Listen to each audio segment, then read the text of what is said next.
ਰਾਮ ਸਰੂਪ ਅਣਖੀ ਦੀ ਸਵੈ ਜੀਵਨੀ ਮਲੇ ਝਾੜੀਆਂ ਦਾ 14ਵਾਂ ਅੰਗ। ਮੇਰਾ ਨਾਵਲ ਪਹਿਲਾ ਪਰਦਾ ਤੇ ਰੋਸ਼ਨੀ 1970 'ਚ ਛਪਿਆ ਸੀ। ਮੈਂ ਤਾਂ ਕਦੇ ਸੋਚਿਆ ਵੀ ਨਹੀਂ ਸੀ ਕਿ ਮੈਂ ਨਾਵਲ ਵਰਗੀ ਵੱਡੀ ਰਚਨਾ ਕਦੇ ਕਰ ਸਕਾਂਗਾ। ਨਿੱਕੀਆਂ ਨਿੱਕੀਆਂ ਕਹਾਣੀਆਂ ਲਿਖਦਾ, ਦਿਲ 'ਚ ਆਈ ਗੱਲ ਕਹਾਣੀ ਰਾਹੀਂ ਦੱਸ ਕੇ ਸੰਤੁਸ਼ਟ ਹੋ ਲੈਂਦਾ। ਇੰਨਾ ਹੀ ਮੇਰਾ ਸੰਸਾਰ ਸੀ। ਨਾਵਲ ਵਰਗੀ ਲੰਮੀ ਰਚਨਾ ਨੂੰ ਹੱਥ ਪਾਉਣਾ ਤੇ ਫਿਰ ਉਹਨੂੰ ਸਮੇਟਣਾ ਮੇਰੇ ਤਾਂ ਸੁਪਨੇ 'ਚ ਵੀ ਕਦੇ ਨਹੀਂ ਸੀ। ਪਹਿਲਾ ਨਾਵਲ ਜਿਹੜਾ ਮੈਂ ਆਪਣੀ ਜ਼ਿੰਦਗੀ 'ਚ ਪੜ੍ਹਿਆ ਸੀ ਉਹ ਸੀ ਨਾਨਕ ਸਿੰਘ ਦਾ ਜੀਵਨ ਸੰਗਰਾਮ। ਇਹ ਸਾਨੂੰ FA ਦੇ ਪੰਜਾਬੀ ਸਿਲੇਬਸ 'ਚ ਲੱਗਿਆ ਹੋਇਆ ਸੀ। ਨਾਨਕ ਸਿੰਘ ਦੇ ਨਾਵਲ ਚਿੱਟਾ ਲਹੂ ਤੋਂ ਮੈਂ ਵਾਕਫ ਸਾਂ, ਪਰ ਇਹਨੂੰ ਖੁਦ ਕਦੇ ਨਹੀਂ ਪੜ੍ਹਿਆ। ਸਾਡੇ ਪਿੰਡ ਬਾਜ਼ਾਰ 'ਚ ਚਾਨਣ ਸੁਨਿਆਰ ਦੇ ਪਹਾਰੇ 'ਤੇ ਪਿਆ ਰਹਿੰਦਾ। ਉੱਥੇ ਇਸ ਨਾਵਲ ਨੂੰ ਰਾਮ ਸਿੰਘ ਔਲਖ ਪੜ੍ਹ ਕੇ ਸੁਣਾਉਂਦਾ ਸੀ, ਜਾਂ ਸੰਪੂਰਨ ਸਿੰਘ ਧੌਲਾ। ਇੱਕ ਜਣਾ ਪੜ੍ਹਦਾ, ਪਹਾਰੇ 'ਤੇ ਬੈਠੇ 5-7 ਬੰਦੇ ਸੁਣਦੇ। ਖੁਦ ਮੈਂ ਚਿੱਟਾ ਲਹੂ ਬਹੁਤ ਬਾਅਦ 'ਚ ਪੜ੍ਹਿਆ। ਦੂਜਾ ਨਾਵਲ ਜੋ ਮੈਂ ਪੜ੍ਹਿਆ ਉਹ ਸੀ ਜਸਵੰਤ ਸਿੰਘ ਕੰਵਲ ਦਾ ਪਾਲੀ। FA ਵਿੱਚ ਪੜ੍ਹਨ ਦੌਰਾਨ ਹੀ ਇਹ ਪੜ੍ਹਿਆ ਸੀ ਅਤੇ ਸੁਝਾਅ ਸੀ ਸਾਡੇ ਪੰਜਾਬੀ ਦੇ ਪ੍ਰੋਫੈਸਰ ਗੁਲਵੰਤ ਸਿੰਘ ਦਾ। ਗੁਲਵੰਤ ਸਿੰਘ ਨੇ ਇੱਕ ਦਿਨ ਕਲਾਸ 'ਚ ਸਾਨੂੰ ਇਹ ਵੀ ਦੱਸਿਆ ਕਿ ਉਹਨਾਂ ਨੇ ਦੁਨੀਆ ਦੇ 150 ਪ੍ਰਸਿੱਧ ਨਾਵਲ ਪੜ੍ਹ ਕੇ ਆਪਣੇ ਕੋਲ ਉਹਨਾਂ ਦੀ ਸਮਰੀ ਬਣਾ ਕੇ ਰੱਖੀ ਹੋਈ ਹੈ। ਇੰਨੇ ਸਾਰੇ ਪ੍ਰਸਿੱਧ ਨਾਵਲਾਂ ਦੀ ਸਮਰੀ ਬਣਾ ਕੇ ਰੱਖਣ ਦੀ ਗੱਲ 'ਤੇ ਹੁਣ ਵੀ ਹੈਰਾਨੀ ਹੁੰਦੀ ਹੈ। ਇਹ ਵੀ ਸੋਚਦਾ ਕਿ ਇੰਨੀ ਮਿਹਨਤ ਕਰਨ ਵਾਲੇ ਗੁਲਵੰਤ ਸਿੰਘ ਹੋਰਾਂ ਖੁਦ ਕਿਉਂ ਨਾ ਨਾਵਲ ਲਿਖਣੇ ਚਾਹੇ। ਉਹਨਾਂ ਕੋਲ ਵੀ ਤਾਂ ਜ਼ਿੰਦਗੀ ਦਾ ਭਰਪੂਰ ਮਸਾਲਾ ਸੀ ਅਤੇ ਤੀਖਣ ਅਹਿਸਾਸ ਵੀ। ਕਾਲਜ ਵਿੱਚੋਂ ਹਟ ਕੇ ਆ ਕੇ ਫਿਰ ਮੈਂ ਨਾਨਕ ਸਿੰਘ ਦੇ ਕੋਈ 20 ਨਾਵਲ ਪੜ੍ਹੇ ਅਤੇ ਕੰਵਲ ਦੇ ਸਾਰੇ ਨਾਵਲ, ਅੰਮ੍ਰਿਤਾ ਪ੍ਰੀਤਮ ਦਾ ਪਿੰਜਰ, ਖੁਸ਼ਵੰਤ ਸਿੰਘ ਦਾ ਪਾਕਿਸਤਾਨ ਮੇਲ ਅਤੇ ਰਜਿੰਦਰ ਸਿੰਘ ਬੇਦੀ ਦਾ ਇੱਕ ਚਾਦਰ ਅੱਧੋ ਰਾਣੀ 2-2, 3-3 ਵਾਰੀ ਪੜ੍ਹੇ। ਨਾਵਲ ਨੂੰ ਦੁਬਾਰਾ ਪੜ੍ਹਨ ਦਾ ਆਪਣਾ ਇੱਕ ਸਵਾਦ ਹੁੰਦਾ ਹੈ। ਇੱਕ ਵਾਰ ਪੜ੍ਹਨ ਨਾਲ ਨਾਵਲ ਦੀ ਭਾਵੁਕਤਾ ਦਾ ਪਤਾ ਹੀ ਲੱਗੇਗਾ, ਦੁਬਾਰਾ ਪੜ੍ਹਨ ਨਾਲ ਉਹਦੀ ਆਤਮਾ ਸਮਝ 'ਚ ਆਉਂਦੀ ਹੈ। ਕਿਸੇ ਅਨਾੜੀ ਲੇਖਕ ਦਾ ਨਾਵਲ ਦੁਬਾਰਾ ਪੜ੍ਹੀਏ ਤਾਂ ਉਹਦੀ ਆਤਮਾ ਗਾਇਬ ਹੋਈ ਮਿਲੇਗੀ। ਨਾਵਲ ਦੀ ਇੱਕ ਆਤਮਾ ਹੁੰਦੀ ਹੈ ਜਨਾਬ, ਤੁਸੀਂ ਇਹਨੂੰ ਤੁਹਾਡੇ ਆਪਣੇ ਅੰਦਰ ਪ੍ਰਵੇਸ਼ ਕਰ ਚੁੱਕੀ ਮਹਿਸੂਸ ਕਰਦੇ ਹੋ। ਪਿੰਜਰ, ਪਾਕਿਸਤਾਨ ਮੇਲ ਤੇ ਇੱਕ ਚਾਦਰ ਅੱਧੋ ਰਾਣੀ ਨਾਵਲਾਂ ਦੀ ਆਤਮਾ ਨੂੰ ਮੈਂ ਆਪਣੇ ਅੰਦਰ ਰਚਾਇਆ ਹੋਇਆ ਸੀ। 1966 'ਚ ਜਦੋਂ ਮੇਰਾ ਪਹਿਲਾ ਕਹਾਣੀ ਸੰਗ੍ਰਹਿ ਸੁੱਤਾ ਨਾਗ ਛਾਪਿਆ ਤਾਂ ਉਹਨੂੰ ਪੜ੍ਹ ਕੇ ਦਸੰਬਰ 'ਚ ਮਹਿੰਦਰ ਸਿੰਘ ਜੋਸ਼ੀ ਨੇ ਮੈਨੂੰ ਲਿਖਿਆ, ਤੁਸੀਂ ਕਹਾਣੀਕਾਰ ਵਜੋਂ ਬਾਲਗ ਹੋ ਗਏ ਹੋ, ਇਸ 'ਚ ਕੋਈ ਸੁਭਾ ਨਹੀਂ। ਮੈਨੂੰ ਇਉਂ ਲੱਗਦਾ ਹੈ ਕਿ ਤੁਸੀਂ ਬੜਾ ਸੋਹਣਾ ਨਾਵਲ ਲਿਖ ਸਕਦੇ ਹੋ। ਜੇ ਚਾਹੁੰਦੇ ਹੋ ਤਾਂ 2 ਕੰਬਲ, ਗਰਮ ਚਾਦਰ ਤੇ ਆਰਾਮ ਕੁਰਸੀ ਵਾਲੀ ਕਹਾਣੀ ਨਾਵਲ ਬਣ ਸਕਦੀ ਹੈ। ਇਸ ਪਾਸੇ ਜ਼ਰੂਰ ਹੱਥ ਅਜਮਾਓ। ਜੋਸ਼ੀ ਦੀ ਇਹ ਚਿੱਠੀ ਪੜ੍ਹ ਕੇ ਮੈਨੂੰ ਆਪਣੇ ਆਪ 'ਤੇ ਹਾਸਾ ਆਇਆ। ਕਿੱਥੇ ਮੈਂ, ਕਿੱਥੇ ਨਾਵਲ। ਅਤੇ ਫਿਰ ਉਹਨਾਂ ਦਿਨਾਂ 'ਚ ਅਸੀਂ ਬੰਬਈ ਗਏ। ਪੰਜਾਬੀ ਸਾਹਿਤ ਅਕੈਡਮੀ ਦੀ ਕਾਨਫਰੰਸ ਸੀ। ਪੰਜਾਬ ਦੇ ਸੈਂਕੜੇ ਲੇਖਕ ਉੱਥੇ ਪਹੁੰਚੇ ਸਨ। ਪ੍ਰਿਥਵੀ ਰਾਜ ਕਪੂਰ, ਬਲਰਾਜ ਸਾਹਨੀ, ਮਨਮੋਹਨ ਕ੍ਰਿਸ਼ਨ, ਰਜਿੰਦਰ ਕੁਮਾਰ, ਸੁਨੀਲ ਦੱਤ, ਨਰਗਿਸ, ਸਚਲਾ ਸਚਦੇਵ ਅਤੇ ਹੋਰ ਕਿੰਨੇ ਫਿਲਮੀ ਅਦਾਕਾਰਾਂ ਨੂੰ ਅਸੀਂ ਪਹਿਲੀ ਵਾਰ ਅੱਖੀਂ ਦੇਖਿਆ। ਉਹ ਸਾਹਿਤਿਕ ਸਮਾਗਮਾਂ 'ਚ ਆਉਂਦੇ ਅਤੇ ਬੰਦਿਆਂ ਵਾਂਗ ਬੈਠ ਕੇ ਲੇਖਕਾਂ ਦੇ, ਵਿਦਵਾਨਾਂ ਦੇ ਭਾਸ਼ਣ ਸੁਣਦੇ। ਅਸੀਂ ਜੋਟੀ ਦੇ ਯਾਰ, ਜਿੱਥੇ ਜਾਂਦੇ ਇਕੱਠੇ ਜਾਂਦੇ। ਮੈਂ ਸੀ, ਗੁਰਬਚਨ ਸਿੰਘ ਭੁੱਲਰ, ਪ੍ਰਕਾਸ਼ ਲਾਲ, ਪ੍ਰੇਮ, ਬਲਦੇਵ ਚਾਹਲ, ਹਰਨੇਕ ਸਿੰਘ, ਹਰਦਿੱਤ ਸਿੰਘ ਜੋਗਾ। ਇੱਕ ਸ਼ਾਮ ਅਸੀਂ ਬਲਰਾਜ ਸਾਹਨੀ ਦੇ ਘਰ ਚਲੇ ਗਏ।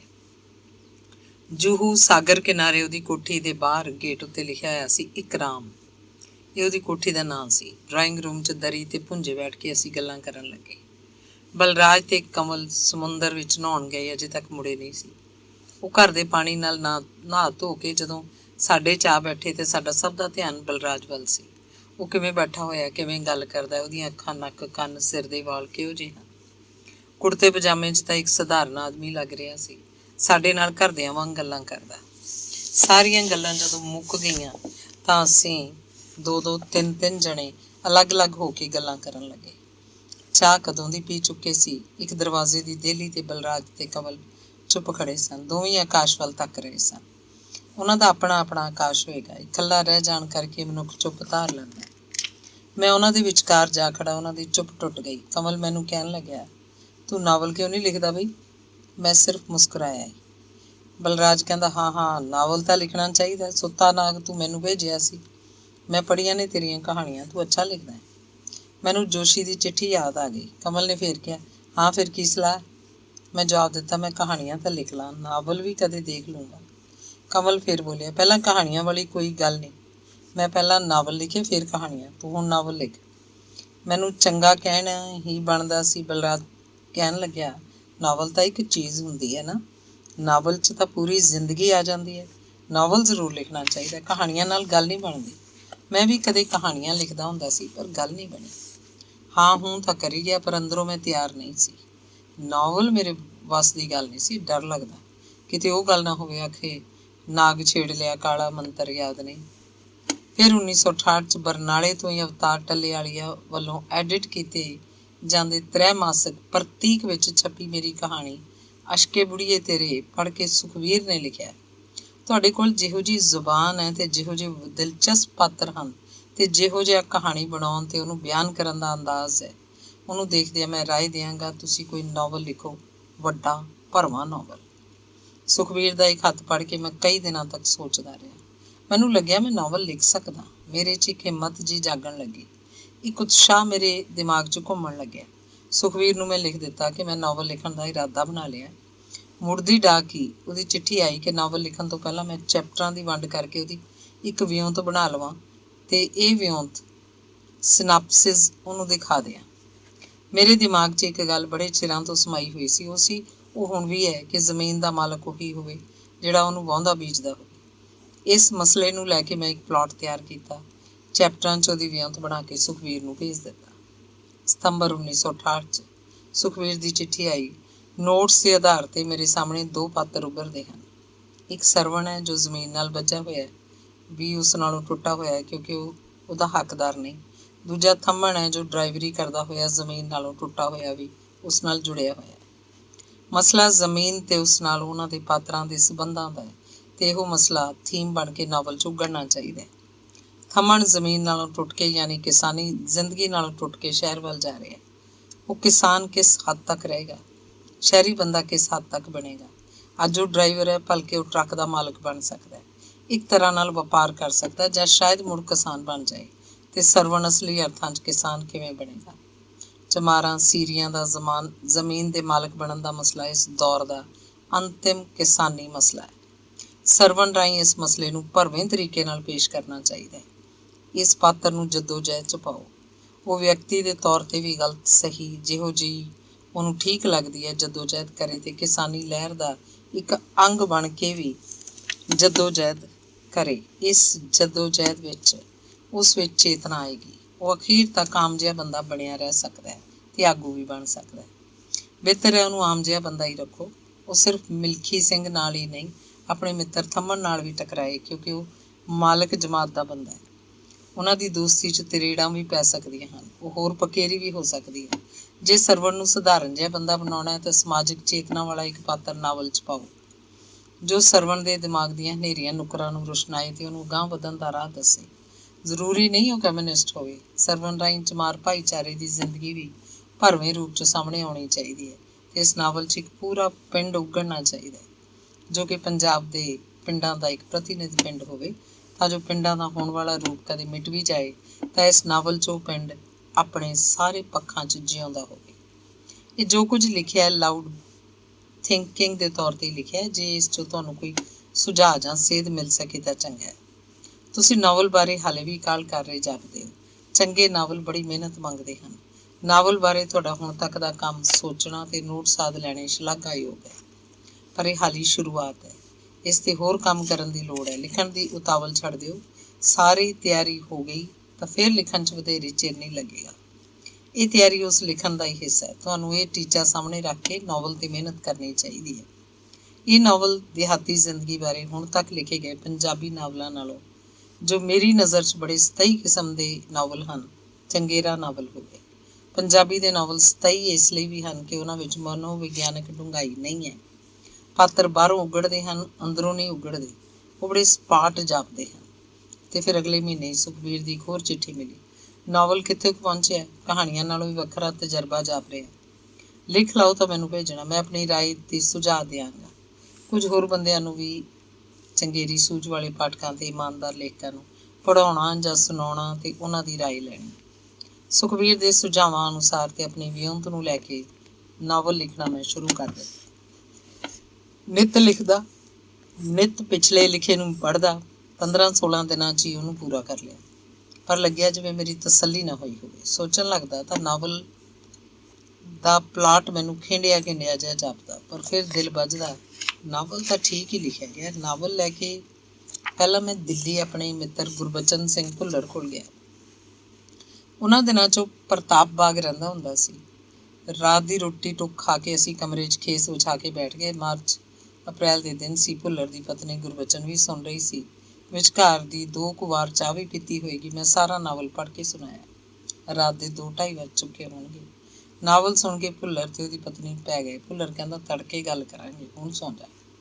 ਤੜਕੇ ਵੀ ਭੁੱਲਰ ਕੁਝ ਨਾ ਬੋਲਿਆ, ਚੁੱਪਚਾਪ ਜਿਹਾ ਹੀ ਰਿਹਾ। ਮੈਨੂੰ ਖੁਦ ਮਹਿਸੂਸ ਹੋਣ ਲੱਗਿਆ ਨਾਵਲ ਭੁੱਲਰ ਨੂੰ ਜਚਿਆ ਨਹੀਂ।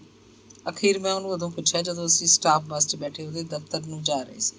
ਉਹ ਕਹਿੰਦਾ, ਗੁਰਚਰਨ ਵੀ ਦੱਸਦੀ ਹੈ, ਇਉਂ ਲੱਗਦਾ ਜਿਵੇਂ ਅੰਤ ਵਿੱਚ ਇਹ 2 ਨਾਵਲ ਬਣ ਗਏ ਹੋਣ। ਅਸਲ 'ਚ ਤੂੰ ਉਹਨੂੰ ਇੱਕ ਨਾਵਲ ਬਣਾ। ਮੈਂ ਉਹਦੀ ਗੱਲ ਸੁਣੀ ਤੇ ਚੁੱਪ ਹੋ ਗਿਆ। ਮੇਰੇ ਮਨ 'ਚ ਜੋ ਡਰ ਸੀ ਉਹੀ ਉਹਦੀ ਜ਼ੁਬਾਨ 'ਤੇ ਆ ਗਿਆ।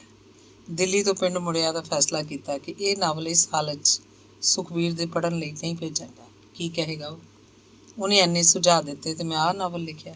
ਹਫ਼ਤਾ ਭਰ ਖਰੜਾ ਮੇਰੀ ਅਲਮਾਰੀ 'ਚ ਪਿਆ ਰਿਹਾ। ਇੱਕ ਦਿਨ ਮੈਂ ਉਹਨੂੰ ਫੇਰ ਪੜ੍ਹਿਆ ਤੇ ਫਿਰ ਉਹਦਾ ਇੱਕ ਚੈਪਟਰ ਰੱਖ ਕੇ ਬਾਕੀ ਸਾਰੇ ਕਾਗਜ਼ ਚੁੱਲ੍ਹੇ ਦੀ ਅੱਗ 'ਚ ਭੇਟ ਸੁੱਟ ਦਿੱਤੇ। ਸੁਖਬੀਰ ਦੀ ਚਿੱਠੀ ਫੇਰ ਆਈ। ਪੁੱਛਿਆ ਸੀ ਨਾਵਲ ਕਿੱਥੇ ਤੱਕ ਪਹੁੰਚ ਗਿਆ। ਮੈਂ ਉਹਨੂੰ ਸਾਰੀ ਗੱਲ ਲਿਖ ਭੇਜੀ। ਜੂਨ 69 ਵਿੱਚ ਉਹਦਾ ਖੱਤ ਮਿਲਿਆ। ਨਾਵਲ ਬਾਰੇ ਪੜ੍ਹ ਕੇ ਅਫਸੋਸ ਹੋਇਆ ਕਿ ਉਹ ਚੰਗਾ ਨਹੀਂ ਲਿਖਿਆ ਗਿਆ ਸੀ। ਨਾਲ ਹੀ ਖੁਸ਼ੀ ਵੀ ਹੋਈ ਕਿ ਤੁਸੀਂ ਉਹਨੂੰ ਅੱਗ 'ਚ ਸੁੱਟਣ ਦੀ ਜੁਰਅਤ ਕਰ ਸਕੇ ਹੋ। ਚੰਗਾ ਹੁੰਦਾ ਜੇ ਉਹ ਮੈਨੂੰ ਵਿਖਾ ਲੈਂਦੇ। ਸ਼ਾਇਦ ਮੈਂ ਕੋਈ ਸੁਝਾਅ ਦੇ ਸਕਦਾ ਉਸ ਬਾਰੇ, ਜਾਂ ਅੱਗੋਂ ਕੀ ਲਿਖਣਾ ਉਸ ਬਾਰੇ। ਮਗਰੋਂ ਅੱਗ 'ਚ ਪਾਉਣ ਦਾ ਕੰਮ ਤਾਂ ਮੈਂ ਵੀ ਕਰ ਸਕਦਾ ਸੀ। ਖੈਰ, ਇੱਕ ਚੈਪਟਰ ਜੋ ਮੈਂ ਉਸ ਨਾਵਲ ਵਿੱਚੋਂ ਰੱਖ ਲਿਆ ਸੀ, ਬਾਅਦ 'ਚ ਮੈਂ ਉਹਨੂੰ ਕਹਾਣੀ ਦਾ ਰੂਪ ਦੇ ਦਿੱਤਾ। ਉਹ ਕਹਾਣੀ ਆਰਸੀ 'ਚ ਦੇਸ਼ ਦਾ ਰਾਖਾ ਨਾਂ ਨਾਲ ਛਪੀ ਤੇ ਬੜੀ ਸਰਾਹੀ ਗਈ। ਨਵਾਂ ਜ਼ਮਾਨਾ ਅਖਬਾਰ ਨੇ ਆਪਣੇ ਐਤਵਾਰ ਦੇ ਅੰਕ ਵਿੱਚ ਉਹਨੂੰ ਦੁਬਾਰਾ ਛਾਪਿਆ। ਕਹਾਣੀ ਦਾ ਹਿੰਦੀ ਅਨੁਵਾਦ ਸਪਤਾਹਿਕ ਹਿੰਦੁਸਤਾਨ 'ਚ ਛਪਿਆ। ਨਾਵਲ ਫੂਕ ਕੇ ਮੈਨੂੰ ਇੱਕ ਚੇਹ ਚੜ੍ਹੀ ਹੋਈ ਸੀ। ਇੱਕ ਹਾਰ ਜਿਹੀ ਨਿੱਤ ਮੇਰੇ ਕਾਲਜੇ ਨੂੰ ਧੱਚਦੀ ਰਹਿੰਦੀ। 3 ਕੁ ਮਹੀਨੇ ਠਹਿਰ ਕੇ ਮੈਂ ਨਵਾਂ ਨਾਵਲ ਲਿਖਣਾ ਚਾਹਿਆ। ਉਹਨਾਂ ਦਿਨਾਂ 'ਚ ਮੇਰੇ ਖੱਬੇ ਪੱਟ ਦੇ ਮਗਰਲੇ ਹਿੱਸੇ 'ਤੇ ਗੁੰਮਾ ਨਿਕਲ ਆਇਆ। ਨਾ ਉਹ ਫਿੱਸੇ ਨਾ ਭਰੇ ਤੇ ਨਾ ਹੀ ਸੌਣ ਪੈਣ ਦੇਵੇ। ਮੈਂ ਬਹੁਤ ਦੁਖੀ ਹੋ ਗਿਆ। 4-5 ਦਿਨਾਂ ਬਾਅਦ ਮੈਂ ਨਾਵਲ ਲਿਖਣਾ ਸ਼ੁਰੂ ਕਰਤਾ। ਕਹਾਣੀ ਦਿਮਾਗ 'ਚ ਪਹਿਲਾਂ ਹੀ ਤਿਆਰ ਸੀ। ਇਸ ਵਾਰ ਮੈਂ ਨਾਵਲ ਦੇ ਨੋਟਸ ਨਹੀਂ ਲਏ। ਲਿਖਦਾ ਰਿਹਾ ਤੇ ਨਾਵਲ ਅੱਗੇ ਤੁਰਨ ਲੱਗਿਆ। ਇੱਕ ਚੈਪਟਰ ਨਿੱਤ ਲਿਖਦਾ। 18 ਦਿਨਾਂ ਬਾਅਦ ਪੱਟ ਦਾ ਗੁੰਮਾ ਫਿਸ ਗਿਆ ਤੇ ਨਾਵਲ ਵੀ ਪੂਰਾ ਹੋ ਗਿਆ। ਉਹਦੇ 18 ਹੀ ਚੈਪਟਰ ਸੀ। ਇੱਕ ਦਿਨ ਮੈਂ ਆਪਣੇ ਮਿੱਤਰਾਂ ਪ੍ਰਕਾਸ਼ ਲਾਲ, ਪ੍ਰੇਮ, ਬਲਦੇਵ ਚਾਹਲ ਤੇ ਹਰਨੇਕ ਸਿੰਘ ਚਾਹਲ ਨੂੰ ਪਿੰਡ ਬੁਲਾਇਆ। ਉਹਨਾਂ ਨੂੰ ਇਹ ਨਾਵਲ ਸੁਣਾਉਣਾ ਸੀ। ਨਾਵਲ ਪੜ੍ਹਨਾ ਸ਼ੁਰੂ ਕਰ ਲਿਆ। ਫਿਰ ਅਸੀਂ ਦਾਰੂ ਵੀ ਪੀਣ ਲੱਗੇ। ਫਿਰ ਰੋਟੀ ਖਾਧੀ। ਨਾਵਲ ਦਾ ਪਾਠ ਜਾਰੀ ਸੀ। ਉਹ ਤਿੰਨੇ ਇੱਕ ਵੱਡੇ ਮੰਜੇ 'ਤੇ ਪਏ ਸਨ। 11 ਕੁ ਵਜੇ ਪ੍ਰਕਾਸ਼ ਤੇ ਹਰਨੇਕ ਤਾਂ ਘੁਰਾੜੇ ਮਾਰਨ ਲੱਗੇ। ਬਲਦੇਵ ਅੱਧ ਸੁੱਤਾ ਜਿਹਾ ਮੈਨੂੰ ਸੁਣਦਾ ਰਿਹਾ, ਪਰ ਹੁੰਗਾਰਾ ਉਹ ਵੀ ਨਹੀਂ ਭਰ ਰਿਹਾ ਸੀ। ਇੱਕ ਚੈਪਟਰ ਮੁਕਾ ਕੇ ਮੈਂ ਉਹਨੂੰ ਪੁੱਛਦਾ, ਜਾਗਦਾ ਹੈ? ਉਹ ਝੱਟ ਜਵਾਬ ਦਿੰਦਾ, ਹਾਂ ਪੜ੍ਹੀ ਚੱਲ। ਸਾਰਾ ਨਾਵਲ ਮੁਕਾ ਕੇ ਮੈਂ ਵੀ ਸੌਂ ਗਿਆ। ਤੜਕੇ ਉੱਠ ਕੇ ਖਿੱਚ ਚੜ੍ਹ ਰਹੀ ਸੀ। ਸਾਲੇ ਬੋਤਲਾਂ 2 ਪੀ ਗਏ, ਨਾਵਲ ਸੁਣਿਆ ਹੀ ਨਹੀਂ। ਪਿੰਡ ਜਾ ਕੇ ਬਲਦੇਵ ਨੇ ਚਿੱਠੀ ਲਿਖੀ। ਉਹਨੇ ਨਾਵਲ ਦਾ ਹਰਫ ਸੁਣਿਆ ਹੋਇਆ ਸੀ। ਕੱਲੇ ਪਾਤਰ ਬਾਰੇ ਉਹਨੇ ਆਪਣੀ ਟਿੱਪਣੀ ਲਿਖੀ ਸੀ, ਸੁਝਾਅ ਵੀ ਦਿੱਤੇ ਸੀ। ਮੈਂ ਦਿੱਲੀ ਵੀ ਗਿਆ ਸੀ। ਕਾਫੀ ਹਾਊਸ 'ਚ ਬੈਠ ਕੇ ਗੁਰਦੇਵ ਸਿੰਘ ਰੁਪਾਣਾ ਨੂੰ ਇਹਦਾ ਪਲਾਟ ਜ਼ਬਾਨੀ ਸੁਣਾਇਆ। ਉਹਨੇ ਵੀ ਕੁਝ ਸੁਝਾਅ ਦਿੱਤੇ। ਪਿੰਡ ਆ ਕੇ ਮੈਂ ਉਹਨੂੰ ਦੁਬਾਰਾ ਲਿਖਿਆ। 1970 'ਚ ਪਰਦਾ ਤੇ ਰੌਸ਼ਨੀ ਨਾਂ ਨਾਲ ਛਪ ਗਿਆ। ਇਹਦੀ 200 ਕਾਪੀ ਦੋਸਤਾਂ, ਮਿੱਤਰਾਂ, ਲੇਖਕ ਭਰਾਵਾਂ ਤੇ ਆਲੋਚਕਾਂ ਨੂੰ ਮੁਫਤ ਵੰਡਤੀ। ਬਹੁਤ ਸਾਰੇ ਖੱਤ ਆਏ। ਹੇਮ ਜੋਤੀ, ਨਵਾਂ ਸਾਹਿਤ, ਪ੍ਰੀਤਮ, ਸੁਰਤਾਲ ਤੇ ਕਵਿਤਾ 'ਚ ਤੇ ਨਵਾਂ ਜ਼ਮਾਨਾ, ਅਕਾਲੀ ਪੱਤਰਕਾਰ ਤੇ ਅਜੀਤ 'ਚ ਉਹਦੇ ਰਿਵਿਊ ਛਪੇ। ਖੂਬ ਚਰਚਾ ਹੋਈ। ਬਰਨਾਲੇ ਇੱਕ ਗੋਸ਼ਟੀ ਕੀਤੀ ਗਈ। ਪ੍ਰੋਫੈਸਰ ਵਿਨੋਦ ਨੇ ਉਦੋਂ ਉਹਦੀ ਚੰਗੀ ਚੀਰ ਫਾੜ ਕੀਤੀ। 1 ਸਾਲ ਇਸ ਨਾਵਲ ਦਾ ਨਸ਼ਾ ਰਿਹਾ, ਪਰ ਫਿਰ ਮੈਨੂੰ ਲੱਗਿਆ ਜਿਵੇਂ ਨਾਵਲ ਨੂੰ ਸਮੇਟਣ 'ਚ ਮੈਂ ਕਾਹਲ ਕਰ ਗਿਆ ਹੋਵਾਂ। ਉਹਦੇ 'ਤੇ ਹੋਰ ਮਿਹਨਤ ਕਰਨੀ ਚਾਹੀਦੀ ਸੀ। ਉਹਨੂੰ ਹੋਰ ਵਧਾ ਦੇਣਾ ਚਾਹੀਦਾ ਸੀ। ਉਹਦੇ 'ਚ ਹੋਰ ਵਿਸਥਾਰ ਭਰਿਆ ਜਾ ਸਕਦਾ ਸੀ। ਨਾਵਲ ਦਾ ਅੰਤ ਨਾਟਕੀ ਜਿਹਾ ਬਣ ਕੇ ਰਹਿ ਗਿਆ ਸੀ। ਜਿਵੇਂ ਸੁਲਗ ਦੀ ਰਾਤ ਹੀ ਸੀ, ਜਿਹਦੇ ਛਪਣ ਨਾਲ ਮੈਨੂੰ ਨਾਵਲਕਾਰ ਵਜੋਂ ਮਾਨਤਾ ਮਿਲੀ। ਇਹ ਨਾਵਲ ਮੈਂ ਭਾਗਵੰਤੀ ਦੀ ਬਿਮਾਰੀ ਦੇ ਦਿਨਾਂ 'ਚ ਲਿਖਿਆ ਸੀ। ਥੋੜ੍ਹੇ ਦਿਨਾਂ 'ਚ ਹੀ ਲਿਖ ਲਿਆ ਤੇ ਲਿਖ ਕੇ ਰੱਖ ਦਿੱਤਾ। ਛਾਪਣ ਬਾਰੇ ਨਹੀਂ ਸੋਚਿਆ। ਭਾਗਵੰਤੀ ਦੀ ਹਾਲਤ ਕੁਝ ਸੋਚਣ ਜਾਂ ਕਰਨ ਨਹੀਂ ਸੀ ਦੇ ਰਹੀ। ਬਰਜਿੰਦਰ ਸਿੰਘ ਇੱਕ ਮਾਸਿਕ ਪੱਤਰ ਦ੍ਰਿਸ਼ਟੀ ਜਲੰਧਰ ਤੋਂ ਛਾਪਦਾ ਹੁੰਦਾ ਸੀ। ਇਸ ਰਸਾਲੇ ਨੇ ਚੰਗਾ ਨਾਮ ਪੈਦਾ ਕਰ ਲਿਆ ਸੀ। ਲਗਭਗ ਹਰ ਪੰਜਾਬੀ ਲੇਖਕ ਦ੍ਰਿਸ਼ਟੀ 'ਚ ਛਪਣਾ ਚਾਹੁੰਦਾ ਸੀ। ਹਰ ਅੰਕ 'ਚ ਇੱਕ ਪੂਰਾ ਨਾਵਲ ਵੀ ਛਪਦਾ, ਕਦੇ ਛੋਟਾ ਨਾਵਲ ਛਪਦਾ। ਬਰਜਿੰਦਰ ਸਿੰਘ ਨੇ ਮੈਨੂੰ ਲਿਖਿਆ ਕਿ ਮੈਂ ਵੀ ਆਪਣਾ ਕੋਈ ਨਾਵਲ ਜਾਂ ਨਾਵਲੇਟ ਭੇਜ ਦਿਆਂ। 100 ਰੁਪਇਆ ਸੇਵਾ ਫਲ ਮਿਲੇਗਾ। ਉਹ ਜਦੋਂ ਅਜੀਤ 'ਚ ਹੁੰਦਾ ਅਤੇ ਅਜੇ ਉਹਨੇ ਆਪਣੀ ਪ੍ਰਿੰਟਿੰਗ ਪ੍ਰੈਸ ਨਹੀਂ ਲਾਇਆ ਸੀ। ਅਜੀਤ 'ਚੋਂ ਮੇਰੀ ਕਹਾਣੀ ਛਾਪਦਾ ਅਤੇ ਮੈਨੂੰ 15 ਰੁਪਏ ਦਾ ਮਨੀ ਆਰਡਰ ਭੇਜਦਾ। ਹਰ ਮਹੀਨੇ ਮੇਰੀ ਇੱਕ ਜਾਂ ਕਦੇ 2 ਕਹਾਣੀਆਂ ਛਪ ਜਾਂਦੀਆਂ। ਉਹਨਾਂ ਦਿਨਾਂ 'ਚ 15 ਰੁਪਏ ਹੀ ਬਹੁਤ ਸਨ, ਉਹ ਵੀ ਕਿਸੇ ਰੋਜ਼ਾਨਾ ਅਖਬਾਰ ਵੱਲੋਂ। 100 ਰੁਪਇਆ ਸੁਣ ਕੇ ਮੈਨੂੰ ਲਾਲਚ ਹੋ ਗਿਆ ਕਿ ਉਹਨਾਂ ਨਾਵਲ ਸਾਫ਼ ਕਰਕੇ ਦ੍ਰਿਸ਼ਟੀ ਲਈ ਭੇਜ ਦਿਆਂ। ਕਿਤਾਬੀ ਰੂਪ ਦੇਣ ਦੀ ਗੱਲ ਪਿੱਛੋਂ ਕਦੇ ਸੀ। ਦ੍ਰਿਸ਼ਟੀ 'ਚ ਛਪਣ ਨਾਲ ਪਾਠਕਾਂ ਦੀਆਂ ਰਾਵਾਂ ਵੀ ਮਿਲ ਜਾਣਗੀਆਂ। ਨਾਵਲ ਦਾ ਖਰੜਾ ਮੈਂ ਤਿਆਰ ਕੀਤਾ ਅਤੇ ਉਹਨੂੰ ਦ੍ਰਿਸ਼ਟੀ ਲਈ ਭੇਜ ਦਿੱਤਾ। ਛਪ ਗਿਆ।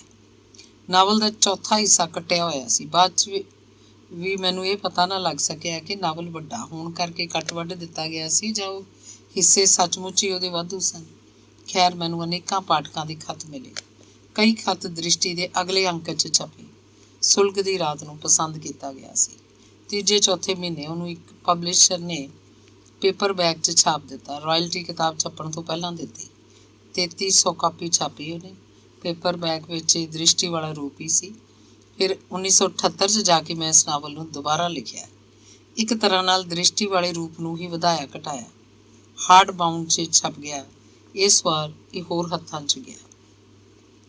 ਸੁਲਗ ਦੀ ਰਾਤ ਦੀ ਗੱਲ ਛਿੜੀ ਹੈ ਤਾਂ ਮੈਨੂੰ ਆਪਣੇ ਪਿੰਡ ਦੇ ਘਰ ਦੀ ਉਹ ਸਬਾਤ ਯਾਦ ਆਉਂਦੀ ਹੈ ਜਿੱਥੇ ਬੈਠ ਕੇ ਮੈਂ ਨਾਵਲ ਲਿਖਿਆ ਸੀ।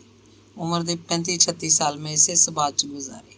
ਇੱਥੇ ਮੇਰੇ ਬੀਵੀ ਬੱਚੇ ਸੌਂਦੇ, ਘਰ ਦਾ ਸਾਰਾ ਸਮਾਨ ਵੀ ਟਿਕਦਾ ਅਤੇ ਮੇਰਾ ਲਿਖਣ ਕਮਰਾ ਵੀ ਇਹੀ ਸੀ। ਪਿੰਡ ਰਹਿ ਕੇ ਮੈਂ ਜਿੰਨਾ ਵੀ ਲਿਖਿਆ ਇਸੇ ਸਬਾਤ 'ਚ ਬੈਠ ਕੇ ਲਿਖਿਆ।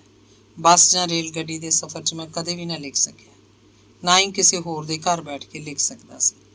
ਮੈਂ ਤਾਂ ਆਪਣੇ ਘਰ ਦੇ ਵਿਹੜੇ ਵਿੱਚ ਜਾਂ ਕੋਠੇ ਦੀ ਛੱਤ 'ਤੇ ਜਾ ਕੇ ਵੀ ਨਾ ਲਿਖ ਸਕਦਾ। ਬਸ ਉਸ ਸਬਾਤ 'ਚ ਜਾ ਕੇ ਮੈਨੂੰ ਲਿਖਣਾ ਉਤਰਦਾ। 1955 ਦੇ ਵੱਡੇ ਮੀਂਹਾਂ ਵੇਲੇ ਇਸ ਸਬਾਤ ਦੀ ਛੱਤ ਡਿੱਗ ਪਈ ਸੀ, ਪਰ ਬਾਪੂ ਨੇ ਉਵੇਂ ਇਹਨੂੰ ਦੁਬਾਰਾ ਖੜੀ ਕਰ ਲਿਆ। ਫਰਕ ਸਿਰਫ ਇੰਨਾ ਪਿਆ ਕਿ ਪਿਛਲੀ ਬੀਹੀ ਵਾਲੀ ਕੰਧ ਪੱਕੀ ਹੋ ਗਈ।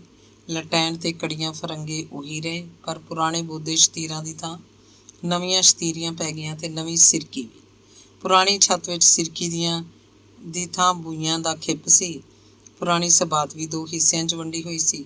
ਉਦੋਂ ਵਿਚਕਾਰ ਲੱਕੜ ਦੇ 2 ਵੱਡੇ ਤੇ ਇੱਕ ਛੋਟਾ ਸੰਦੂਕ ਸੀ ਤੇ ਦਾਦੀ ਦੇ ਹੱਥਾਂ ਦੀ ਡੋਲ ਕੇ ਬਣਾਈ ਮਿੱਟੀ ਦੀ ਕੋਠੀ। ਫਿਰ 5 ਇੰਚੀ ਪੱਕੀ ਇੱਟ ਦੀ ਕੰਧ ਨੇ ਸਬਾਤ ਨੂੰ 2 ਹਿੱਸਿਆਂ 'ਚ ਵੰਡ ਦਿੱਤਾ। ਖੱਬੇ ਹੱਥ ਦਾ ਹਿੱਸਾ ਮੇਰੀ ਸਬਾਤ, ਸੱਜੇ ਪਾਸੇ ਛੋਟੇ ਭਾਈ ਦਾ ਪਰਿਵਾਰ ਰਹਿੰਦਾ। ਮਿੱਟੀ ਦੀ ਕੋਠੀ ਫੇਰ ਵੀ ਕਦੇ ਕਦੇ ਮੈਂ ਸੁਪਨੇ 'ਚ ਵੇਖਦਾ। ਮਾਂ ਇਹਨੂੰ ਜਿੰਦਰਾ ਲਾ ਕੇ ਰੱਖਦੀ ਹੁੰਦੀ। ਇਹਦੇ 'ਚ ਰੋਟੀਆਂ ਵਾਲਾ ਛਾਬਾ, ਘਿਓ ਦੀ ਬਲਣੀ, ਗੁੜ ਦਾ ਗੱਟਾ, ਚਾਹ ਵਾਲਾ ਕੁੱਜਾ, ਅੰਦਰ ਟਾਣ ਤੇ ਮਲਮਲ ਦੀ ਮੈਲੀ ਲੀਰ 'ਚ ਰੁਪਈਏ ਪੈਸੇ ਵਲੇਟ ਕੇ ਰੱਖੇ ਹੁੰਦੇ। ਕਦੇ ਮਾਂ ਜਿੰਦਰਾ ਲਾਉਣਾ ਭੁੱਲ ਜਾਂਦੀ ਤਾਂ ਚੋਰੀਓਂ ਮੱਖਣੀ ਕੱਢ ਕੇ ਤੇ ਉਹਦੇ 'ਚ ਗੁੜ ਦਾ ਚੂਰਾ ਰਲਾ ਕੇ ਖਾਣ ਦਾ ਬੜਾ ਹੀ ਸਵਾਦ ਆਉਂਦਾ। ਕਦੇ ਕਦੇ ਪੈਸੇ ਵੀ ਹੱਥ ਲੱਗ ਜਾਂਦੇ, ਜਾਂ ਫਿਰ ਕਿਸੇ ਦੇ ਵਿਆਹ 'ਚੋਂ ਆਏ ਤੇ ਛੁਪਾ ਕੇ ਰੱਖੇ ਲੱਡੂ ਪਕੌੜੇ ਖਾਣ ਨੂੰ ਮਿਲ ਜਾਂਦੇ, ਜਿਨ੍ਹਾਂ ਸਾਹਮਣੇ ਅੱਜ ਦੇ 36 ਪਦਾਰਥ ਵੀ ਹੀਣੇ ਹੋ ਜਾਣ। ਇਸ ਸਬਾਤ 'ਚ ਮੁੰਜ ਦੇ ਮੰਜੇ 'ਤੇ ਬੈਠ ਕੇ ਮੈਂ ਲਗਭਗ 100 ਕਵਿਤਾ, 125 ਕਹਾਣੀ ਤੇ 2 ਨਾਵਲ ਲਿਖੇ। ਮੁੰਜ ਦਾ ਇਹ ਮੰਜਾ 5 ਇੰਚੀ ਕੰਧ ਦੇ ਨਾਲ ਨਾਲ ਡਾਹਿਆ ਹੁੰਦਾ। ਜਿੱਥੋਂ ਤੱਕ ਮੇਰੇ ਯਾਦ ਹੈ, ਇਹ ਮੰਜਾ 10-12 ਸਾਲ ਮੇਰੇ ਥੱਲੇ ਰਿਹਾ ਹੋਵੇਗਾ। ਇਸ ਮੰਜੇ ਤੋਂ ਪਹਿਲਾਂ ਇਹੋ ਜਿਹਾ ਹੀ ਇੱਕ ਹੋਰ ਮੰਜਾ ਹੁੰਦਾ ਸੀ, ਪਰ ਮੰਜਾ ਡਹਿੰਦਾ ਵਿਛਦਾ ਰਿਹਾ ਉਸੇ ਥਾਂ। ਸਿਰਹਾਣੇ ਵੱਲ ਇੱਕ ਛੋਟਾ ਮੇਜ਼ ਤੇ ਮੇਜ਼ 'ਤੇ ਟੇਬਲ ਲੈਂਪ ਹੁੰਦਾ। ਜਦੋਂ ਵੀ ਮੈਂ ਲਿਖਣਾ ਹੁੰਦਾ ਇਸ ਮੰਜੇ 'ਤੇ ਬੈਠ ਕੇ ਲਿਖਦਾ।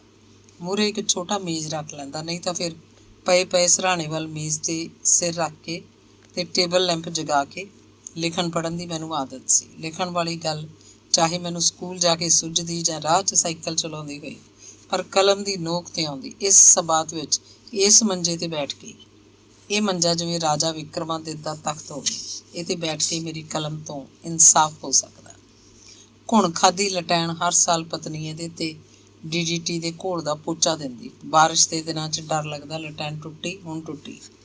ਇੱਕ ਤਿੱਖਾ ਭੈ ਮੇਰੇ ਅੰਦਰ ਬੈਠਾ ਹੋਇਆ ਸੀ ਕਿ ਮੇਰੀ ਪਤਨੀ, ਮੇਰੇ ਬੱਚੇ ਤੇ ਮੈਂ ਕਿਸੇ ਦਿਨ ਇਹ ਲਟੈਣ ਟੁੱਟ ਜਾਣ ਨਾਲ ਇਸ ਸਬਾਤ ਦੀ ਛੱਤ ਥੱਲੇ ਦਬ ਕੇ ਮਰ ਜਾਵਾਂਗੇ। ਬੜੀ ਤਮੰਨਾ ਹੁੰਦੀ ਚਾਹੇ ਇਸ ਸਬਾਤ ਦੇ ਤੀਜੇ ਹਿੱਸੇ ਦਾ ਹੀ ਕੋਈ ਨਿੱਕਾ ਜਿਹਾ ਪੱਕਾ ਕਮਰਾ ਹੋਵੇ, ਜਿਸ 'ਚ ਰਹਿ ਕੇ ਉਹਦੀ ਛੱਤ ਡਿੱਗਣ ਦੇ ਡਰ ਤੋਂ ਨਿਸ਼ਚਿੰਤ ਮੈਂ ਲਿਖ ਪੜ੍ਹ ਸਕਾਂ। 1977 'ਚ ਧੌਲਾ ਛੱਡ ਦਿੱਤਾ ਸੀ। ਹੁਣ ਇੱਥੇ ਬਰਨਾਲੇ ਮੇਰਾ ਆਪਣਾ ਪੱਕਾ ਮਕਾਨ ਹੈ। ਛੱਤਾਂ ਦੇ ਲੈਂਟਰਾਂ ਵਿੱਚ ਮਿਸਤਰੀਆਂ ਨੂੰ ਕਹਿ ਕੇ ਸਵਾਇਆ ਲੋਹਾ ਤੇ ਸੀਮੈਂਟ ਪਵਾਇਆ ਤਾਂ ਜੋ ਇਹ ਮਕਾਨ ਕਦੇ ਧਰਤੀ 'ਚ ਗਰਕ ਭਾਵੇਂ ਹੋ ਜਾਏ ਪਰ ਛੱਤਾਂ ਜਮਕਣ ਨਾ। ਇਸ ਮਕਾਨ 'ਚ ਇੱਕ ਨਹੀਂ 3 ਕਮਰੇ ਹਨ। ਇੱਕ ਕਮਰਾ ਖਾਸ ਤੌਰ 'ਤੇ ਮੈਂ ਆਪਣੇ ਲਈ ਬਣਵਾਇਆ। ਇੱਕ ਵੱਡੀ ਸਾਰੀ ਅਲਮਾਰੀ ਕੰਧ 'ਚ ਰਖਵਾਈ ਜਿਸ 'ਚ ਕਿਤਾਬਾਂ ਰੱਖਣ ਲਈ 5 ਲੰਮੀਆਂ ਸ਼ੈਲਫਾਂ ਹਨ। ਇੱਕ ਹੋਰ ਅਲਮਾਰੀ 'ਚ ਲੇਖਕ ਦਾ ਦਫ਼ਤਰੀ ਸਮਾਨ, ਇੱਕ ਪਾਸੇ ਮੇਜ਼ ਕੁਰਸੀ, ਇੱਕ ਹਾਰਡ ਬੈੱਡ ਤਾਂ ਜੋ ਉਸ 'ਤੇ ਬੈਠਾ ਪਿਆ ਲਿਖਦਾ ਰਹਾਂ ਤੇ ਥੱਕਾਂ ਨਾ ਤੇ ਨੀਂਦ ਨਾ ਆਵੇ। ਪਰ ਜਦੋਂ ਇਹ ਮਕਾਨ ਬਣ ਰਿਹਾ ਸੀ ਮੈਂ ਸੋਚਿਆ ਕਰਦਾ ਇਹਦੇ ਕਿਸੇ ਕਮਰੇ 'ਚ ਬੈਠ ਕੇ ਸ਼ਾਇਦ ਹੀ ਕੁਝ ਲਿਖ ਸਕਾਂ। ਪਿੰਡ ਦੀ ਉਹ ਸਬਾਤ ਤੇ ਉਹ ਮੰਜਾ ਮੇਰੇ ਮਨ 'ਚ ਬੈਠੇ ਹੋਏ ਸਨ। ਲੱਗਦਾ ਇਸ ਮਕਾਨ 'ਚ ਆ ਕੇ ਮੇਰੀ ਕਲਮ 'ਚੋਂ ਸਿਆਹੀ ਨਹੀਂ ਉਤਰੇਗੀ। ਲਿਖਣ ਲਈ ਪਿੰਡ ਜਾ ਕੇ ਉਸ ਸਬਾਤ 'ਚ ਉਸ ਮੰਜੇ 'ਤੇ ਬੈਠਣਾ ਪਏਗਾ। ਪਰ ਨਹੀਂ। ਦਾਗਿਸਤਾਨ ਦੇ ਲੋਕ ਕਵੀ ਅਬੂ ਤਾਲਿਬ ਨੂੰ ਜਦੋਂ ਉਹਦੇ ਭੋਰੇ ਦੀ ਥਾਂ ਪੁਸ਼ਕਿਨ ਸਟਰੀਟ ਦੀ ਇੱਕ ਨਵੀਂ ਇਮਾਰਤ ਵਿੱਚ ਦੂਜੀ ਮੰਜ਼ਿਲ 'ਤੇ 3 ਕਮਰਿਆਂ ਦਾ ਫਲੈਟ ਮਿਲ ਗਿਆ ਤਾਂ ਇੱਕ ਲੇਖਕ ਨੇ ਉਹਦੇ ਬਾਰੇ ਕਿਹਾ, ਹੁਣ ਦੇਖਾਂਗੇ ਅਬੂ ਤਾਲਿਬ ਆਪਣੇ ਨਵੇਂ ਫਲੈਟ 'ਚ ਜਾ ਕੇ ਕਿਸ ਤਰ੍ਹਾਂ ਦੀਆਂ ਕਵਿਤਾਵਾਂ ਲਿਖਦਾ ਹੈ। ਅਬੂ ਤਾਲਿਬ ਕਹਿੰਦਾ ਕਵੀ ਆਪ ਆਪਣੀਆਂ ਨਜ਼ਮਾਂ ਦਾ ਘਰ ਹੁੰਦਾ ਹੈ। ਕਵੀ ਦਾ ਦਿਲ ਉਹ ਥਾਂ ਹੈ ਜਿੱਥੇ ਕਵਿਤਾ ਰਹਿੰਦੀ ਹੈ। ਮੇਰੇ ਆਪਣੇ ਅੰਦਰ ਮੇਰੀ ਜ਼ਿੰਦਗੀ ਦੇ ਖੁਸ਼ੀ ਭਰੇ ਤੇ ਉਦਾਸ ਪਲ ਰਹਿੰਦੇ ਨੇ। ਮੈਨੂੰ ਕੋਈ ਫਰਕ ਨਹੀਂ ਪੈਂਦਾ ਮੈਂ ਕਿੱਥੇ ਰਹਿੰਦਾ। ਬਰਨਾਲੇ ਇਸ ਮਕਾਨ 'ਚ ਆ ਕੇ ਪਹਿਲੇ 5 ਸਾਲਾਂ ਦੌਰਾਨ ਮੈਂ 50 ਦੇ ਕਰੀਬ ਕਹਾਣੀਆਂ ਲਿਖੀਆਂ। ਮੇਰਾ ਵੱਡਾ ਕਹਾਣੀ ਸੰਗ੍ਰਹਿ ਸਵਾਲ ਦਰ ਸਵਾਲ ਇੱਥੇ ਆ ਕੇ ਛਪਿਆ। ਇਸ ਵਿੱਚ 60 ਕਹਾਣੀਆਂ ਸਨ। 39 ਕਹਾਣੀਆਂ ਪਿਛਲੇ ਸੰਗ੍ਰਹਿ 'ਚੋਂ ਚੋਣਵੀਆਂ ਤੇ 21 ਨਵੀਆਂ। ਇੱਕ ਵਾਰ 1978 'ਚ ਜਦੋਂ ਸ਼ੋਭਾ 5-6 ਮਹੀਨਿਆਂ ਲਈ ਆਪਣੇ ਮਾਂ-ਬਾਪ ਕੋਲ ਅਜਮੇਰ ਗਈ ਹੋਈ ਸੀ, ਉਹਨਾਂ ਦਿਨਾਂ 'ਚ ਕੱਖਾਂ ਕਾਨਿਆਂ ਦੇ ਪੁਲ ਨਾਵਲ ਲਿਖਿਆ। ਇਹਦੇ 21 ਕਾਂਡ ਸਨ। ਮੈਂ 21 ਦਿਨਾਂ 'ਚ ਲਿਖ ਲਿਆ। ਇੱਕ ਕਾਂਡ ਰੋਜ਼ ਲਿਖਦਾ। ਗਰਮੀ ਦੀਆਂ ਛੁੱਟੀਆਂ ਸਨ। ਮੇਰੇ ਕੋਲ ਘਰ 'ਚ ਮੇਰਾ ਛੋਟਾ ਮੁੰਡਾ ਕ੍ਰਾਂਤੀਪਾਲ ਹੁੰਦਾ। ਨਿੱਕੇ ਹੱਥਾਂ ਨਾਲ ਉਹ ਰੋਟੀ ਪਕਾਉਂਦਾ, ਦਾਲ ਸਬਜ਼ੀ ਬਣਾ ਲੈਂਦਾ। ਜਦੋਂ ਮੈਂ ਕਹਿੰਦਾ ਉਹ ਚਾਹ ਬਣਾ ਕੇ ਦੇ ਦਿੰਦਾ। ਮੈਂ ਸਾਰਾ ਦਿਨ ਲਿਖਦਾ ਰਹਿੰਦਾ। ਲਿਖੇ ਨੂੰ ਪੜ੍ਹਦਾ, ਕੱਟ ਵੱਢ ਕਰਦਾ ਜਾਂ ਸੌਂ ਜਾਂਦਾ। ਰਾਤ ਨੂੰ ਮੁੰਡਾ ਸੁੱਤਾ ਹੁੰਦਾ ਤੇ ਮੈਂ ਲਿਖਦਾ। ਕੱਖਾਂ ਕਾਨਿਆਂ ਦੇ ਪੁਲ ਇੱਕ ਰੋਮਾਂਟਿਕ ਨਜ਼ਮ ਵਾਂਗ ਲਿਖੀ ਗਈ ਮੇਰੀ ਰਚਨਾ। ਇੱਕ ਲੰਮੀ ਨਜ਼ਮ, ਤੇਜ਼ ਨਦੀ ਵਾਂਗ ਵਗਦੀ ਤੇ ਸ਼ੂਕਦੀ। ਇੱਕ ਇਲਹਾਮ ਜਿਹਾ। ਇੱਕ ਤਰ੍ਹਾਂ ਨਾਲ ਇਹ ਨਾਵਲ ਲਿਖ ਕੇ ਮੇਰੇ ਮਨ ਦਾ ਬੋਝ ਹਲਕਾ ਹੋ ਗਿਆ।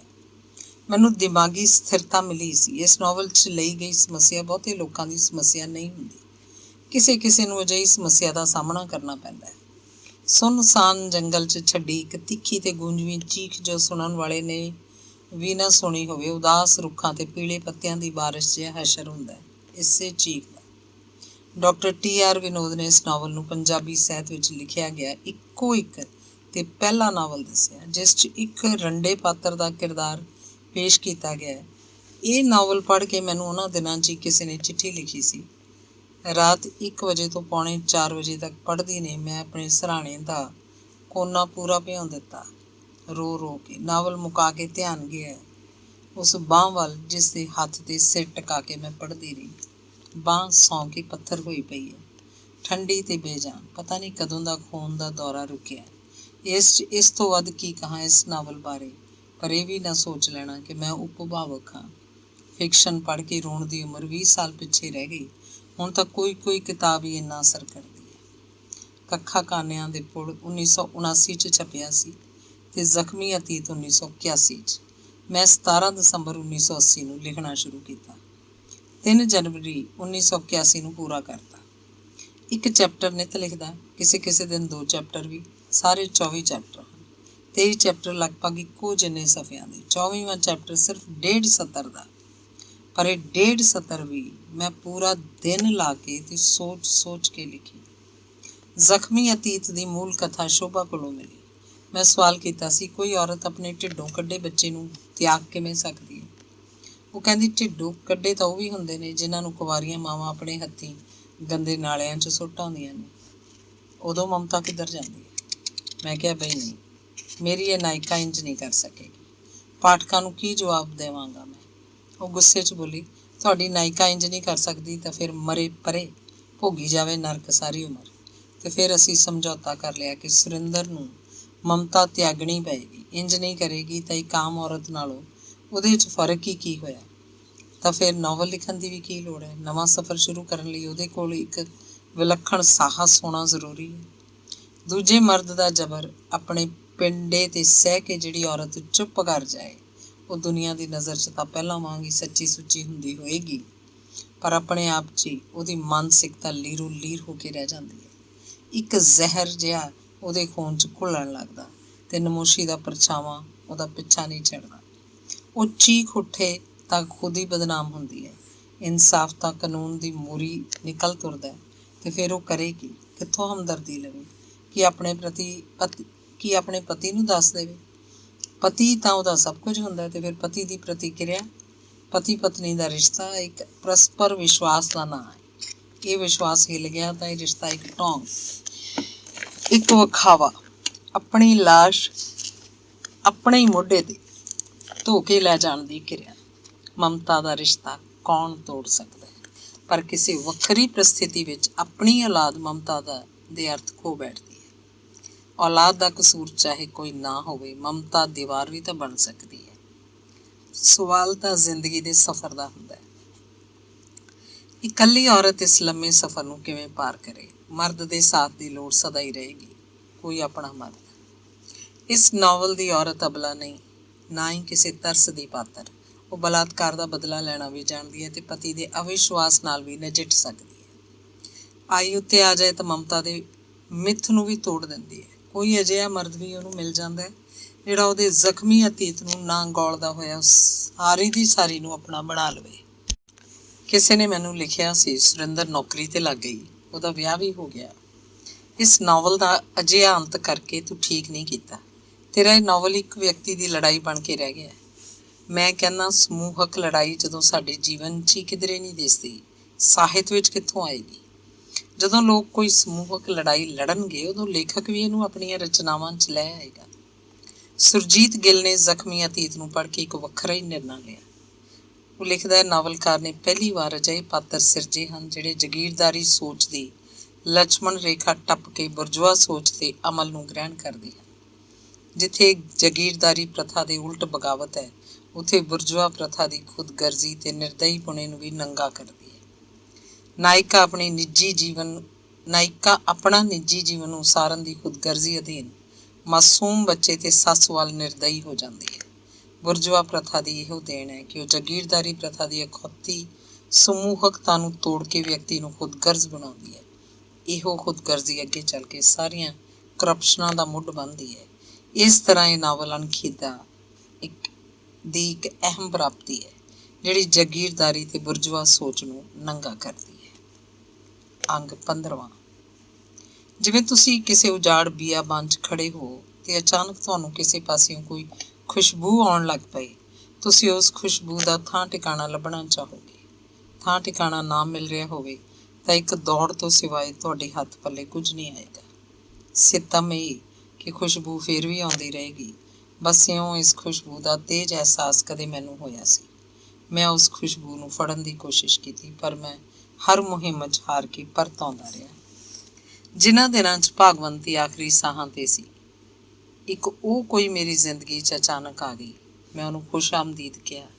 ਮੈਂ ਉਹਨੂੰ ਆਪਣਾ ਸਾਰਾ ਦੁੱਖ ਦੱਸਿਆ, ਪਰ ਇੱਕ ਗੱਲ ਲੁਕੋ ਲਈ ਕਿ ਸਭ ਦੱਸਣ ਦਾ ਉਹਦੇ ਸਾਹਮਣੇ ਕਿਨਾਰਿਆਂ ਤੱਕ ਭਰੇ ਘੜੇ ਦੇ ਮੁੱਦਾ ਹੋ ਕੇ ਸਾਰੇ ਦਾ ਸਾਰਾ ਡੁੱਲ ਜਾਣ ਵਾਂਗ ਮੇਰਾ ਮਕਸਦ ਕੀ ਹੈ।